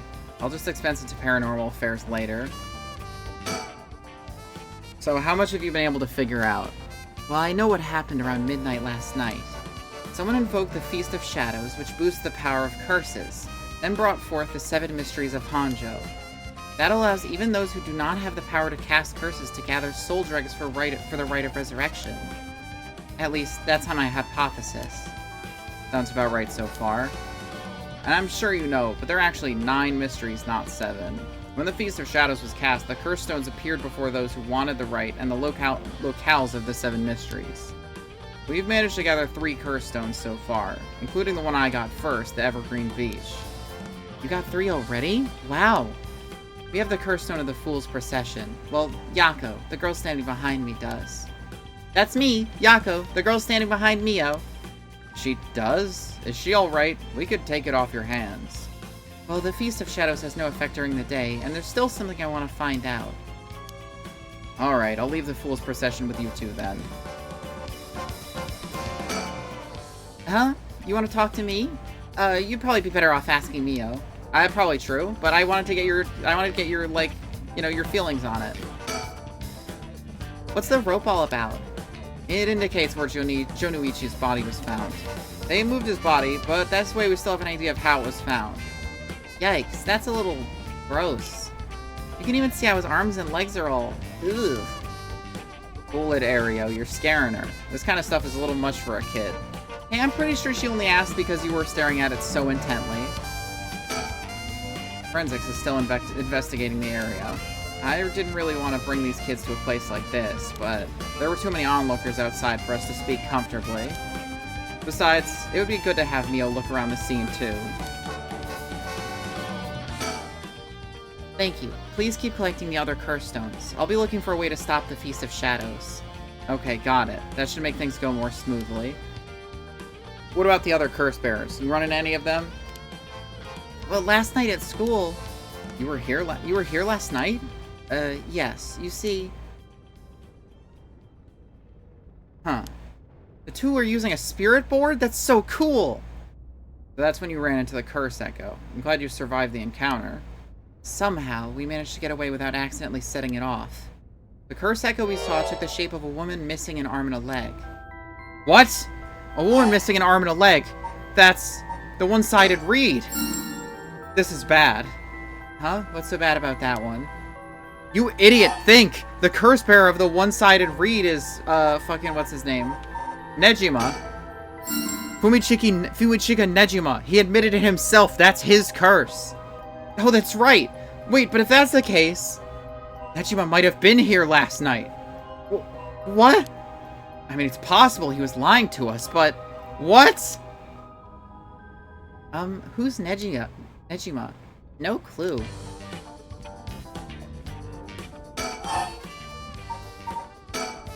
To put a stop to the Feast of Shadows, it would help if I knew more about how the curses of these 7 mysteries first came about. In that case, you're probably best off talking to the crabby researcher guy. You mean Mr. Araishi? I would very much like to talk to him. Oh, right. He's a teacher here too, isn't he? You would know him already. He may be more inclined to talk if it's one of his students doing the asking. Do you know where he is? I do. We tried to talk to him, but he refused to cooperate. But you two should give it a try. He's at his usual cafe working on his papers. The cafe? Oh, Kurokikyo Cafe in Kamizawa? Thanks, we'll head over there now. School rules said we're not allowed to go to cafes, though. Don't worry about it, I'll allow it. Thank you. Huh? That's all it takes? There must be a mastermind behind everything. Someone who orchestrated all this for a reason. I want to find out why. But Nejima's trying to take advantage of the Feast of Shadows for his own nefarious purposes. Huh? He said he's gonna massacre the city at sundown today? And he's trying to get your daughter too? That's why I've been trying to find him, but to no avail. Honestly, this information has been the most useful we've gotten so far. So just to be sure, could you tell me who else was at the school last night? Well, as far as we know, there was us, Mr. Jonuichi, and one of our classmates, Hitomi. Don't forget old man Ashimiya. Wait, Hitomi. Do you mean Hitomi Okuda? Second-year student? Well, yes. Why? Boss! So she was here last night. I saw Hitomi earlier, though, and she didn't seem like a curse bearer to me. You did? Did you talk to her? Yes. Would you mind if we asked you a few questions about that? Hitomi said she didn't want to talk to the police because she was afraid she'd become a suspect. So I can't tell you anything unless you swear you won't drag her into this. Ah, I see. Don't worry. It's about a different matter. A different matter? You mean about that police officer? Mr. Yoshimi? You know about that? Did Hitomi say something about him? Yes, she did, actually. Hitomi did say that Mr. Yoshimi entrusted her with something. He did? What was it? Yoshimi gave her a talisman? Yes, apparently he also asked her to look for another one just like it. The one Michio had. What kind of talismans could they be? Boss? Doesn't ring a bell. But if Yoshimi was talking about him with his dying breath, they must have been pretty important. Did they find a talisman on Michio where her body was found? I'll check, but if they did, Yoshimi would have had plenty of time to retrieve it before he died. Right. Would you consider giving us Hitomi's contact information? I'd like to talk to her about this talisman. I'm not sure. She never opened up to anyone except for Mr. Yoshimi. I'm no good, huh? I was friends with Yoshimi, though. You don't seem like too bad of a guy. Not all that scary for a cop. But I doubt that'll be enough for her. She really doesn't want to end up becoming a suspect. To be honest, she was even a little bit wary of us. Well then. You think she talked to Yoshimi's fiancé? Haven't they met before? Oh, they have! She told us about that. Yes, she might be willing to talk to her. Alright, then we better find her fast. You haven't been able to reach her? That's a little worrying. Mayu Choizawa. We'll let you know as soon as we manage to contact her. Okay, I'd be willing to give Hitomi's contact information to her. Oh, right. One more thing. Hitomi told me that Mr. Yoshimi gave her instructions in the event something happened to him. He told her to give the talisman to Mr. Nakagoshi from the police headquarters. What? So it was a Nakagoshi case? Why would Yoshimi tell her that? Could you check on that? I will, but I don't know if they'll pick up when I call. Is he with the Paranormal Affairs Bureau? Well, yes. Nakagoshi's the chief. But he's almost never in, so I don't really know the guy. To be honest, I'm not even sure if he exists or if he's just a figurehead. I've never spoken to him myself. All of Paranormal Affairs cases are referred to as Nakagoshi cases. Jeez, what's up with that?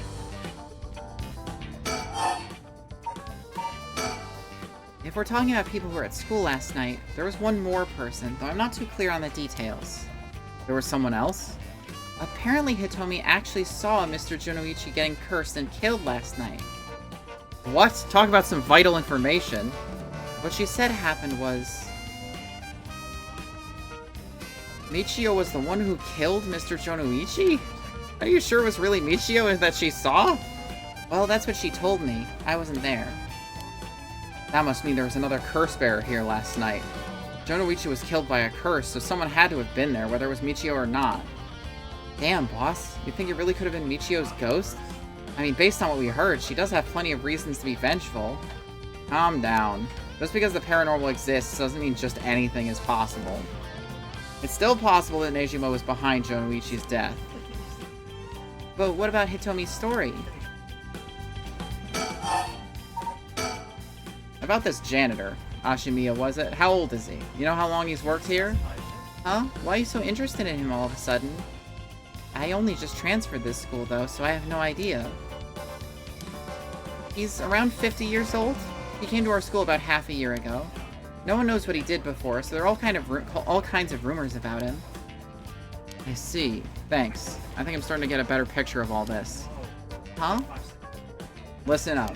It's not uncommon for former prisoners to find work under an alias after their release.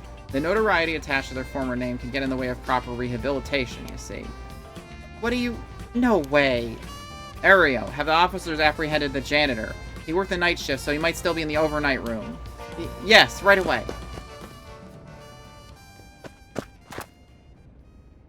Boss, bad news. Apparently the room's been empty all morning. Sounds like they've been looking to question Ashimiya too, but couldn't find him anywhere. No. That all but confirms it. Just one more thing to check. Are there any photos of this Ashimiya? The old man seriously hated getting his picture taken. He'd always avoid it. Ario, call an urgent search for Makoto Ashimiya. We can't let him get away. Yes, sir. I'll contact HQ right away.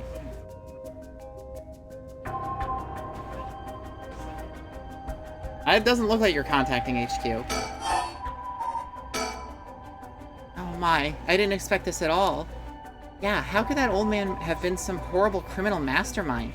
I can't believe it. And a curse bearer on top of that.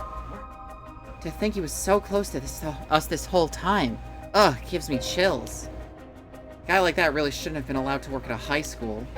Let's hope it isn't already too late. Oh, I may have shown Ashimiya my curse stone last night. What? I don't like this one bit. Najima did say he wasn't specifically targeting curse bearers, but I'm glad nothing happened to you. Wait, but then would it have been Old Man Ashimiya who attacked you in the hallway? I almost told him you were still in the building, too! What? You did? Yikes, good thing I didn't say anything. Might have gotten very lucky there, kid. This is too much. I hope they find him soon. Come on, long arm of the law. Help us. That amulet Hitomi was looking for may be the missing puzzle piece to this mystery. What's that thing you mentioned about Michio earlier? Something about a grudge? Do you know anything about her? What's your relation? I'm her friend. I was actually planning to resurrect her at first. I see. We gained quite a lot of information from you two. It's only fair we share as well. Tell her, Ario. Alright. Keep in mind this is just a theory, though. Okay. After re-examining the crime scene, Yoshimi concluded that Michio's death wasn't a suicide but a vehicular collision. Wait, what? An accident? Being hit by a speeding truck or van would have resulted in similar injuries. The investigation was ordered by Yoshimi, so it seems he had his doubts about it being a suicide. What? A van? Speeding? Yako, what's wrong? Are you okay?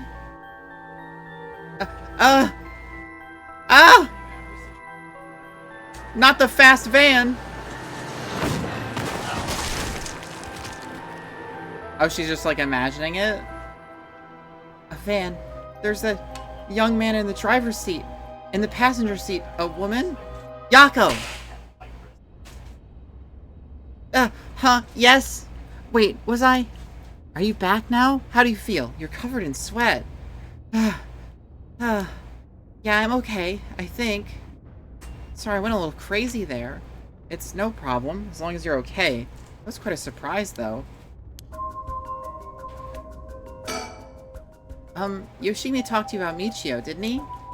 Well, he didn't give me any specifics, if you're wondering about that. So, I don't know what was truly on Michio's mind, either. Right.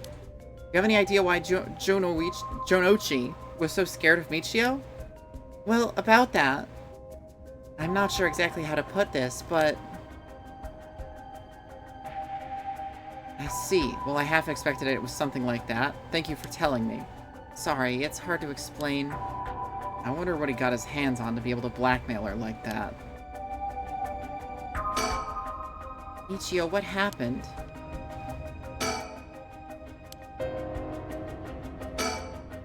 This is one hell of a coincidence, huh? This random girl you know is already involved with the case. Jonucci was almost definitely killed by a curse, but I wonder about the exact cause of death. Curse's origin and cause of death are connected. It could give us another lead. Alright, that's enough, Mia. What do you think? I knew it the second I looked at the scene. You're right. Traces of a curse still linger here. I figured as much. Does that mean Jonuichi was killed by one of the curses of the 7 mysteries? Yes, a strong curse like that always leaves behind a trace. Wow, Mio, you're so calm. Are you used to this kind of thing? I wouldn't say I'm used to it. It just comes with experience, I guess. No? I've heard some stories about you. Didn't you investigate a gruesome scene where someone had been killed by a paranormal attack without even breaking a sweat? Stop it, Mr. Susumi. She's gonna get the wrong idea. Whoa, that's amazing! Mio, you're a professional! You think?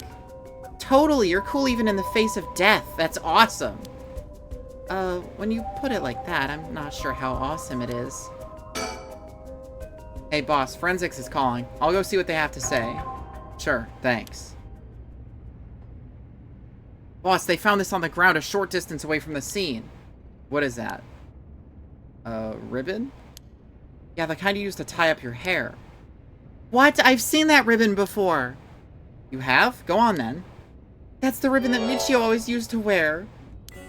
What? Doesn't that mean Michio was here? Are you sure? Definitely. I have the same one at home. We bought them together. That has to be hers. Then, did she come back to life somehow? But how?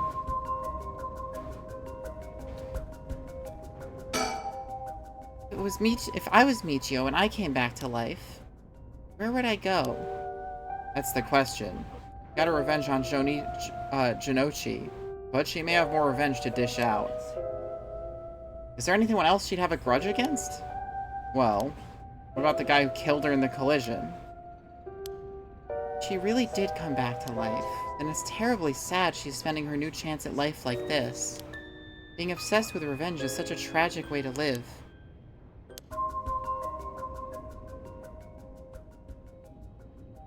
I'm afraid that's all we can tell you. Don't worry, you were a big help. Thank you. We should start our search for Nejima and Mayu Shizawa. It might be worth it to check Michio's house as well, just in case.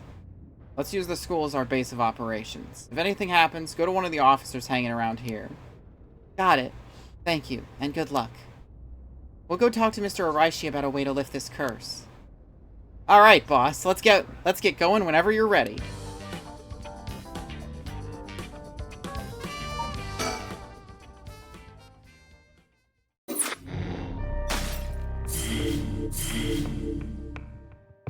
We got more spots to check out.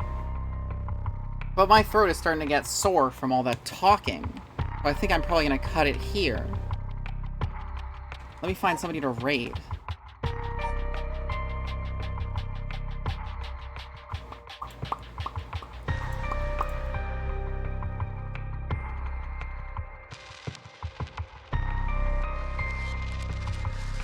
Talking so sneetly. So much sneetly talking. Let's see.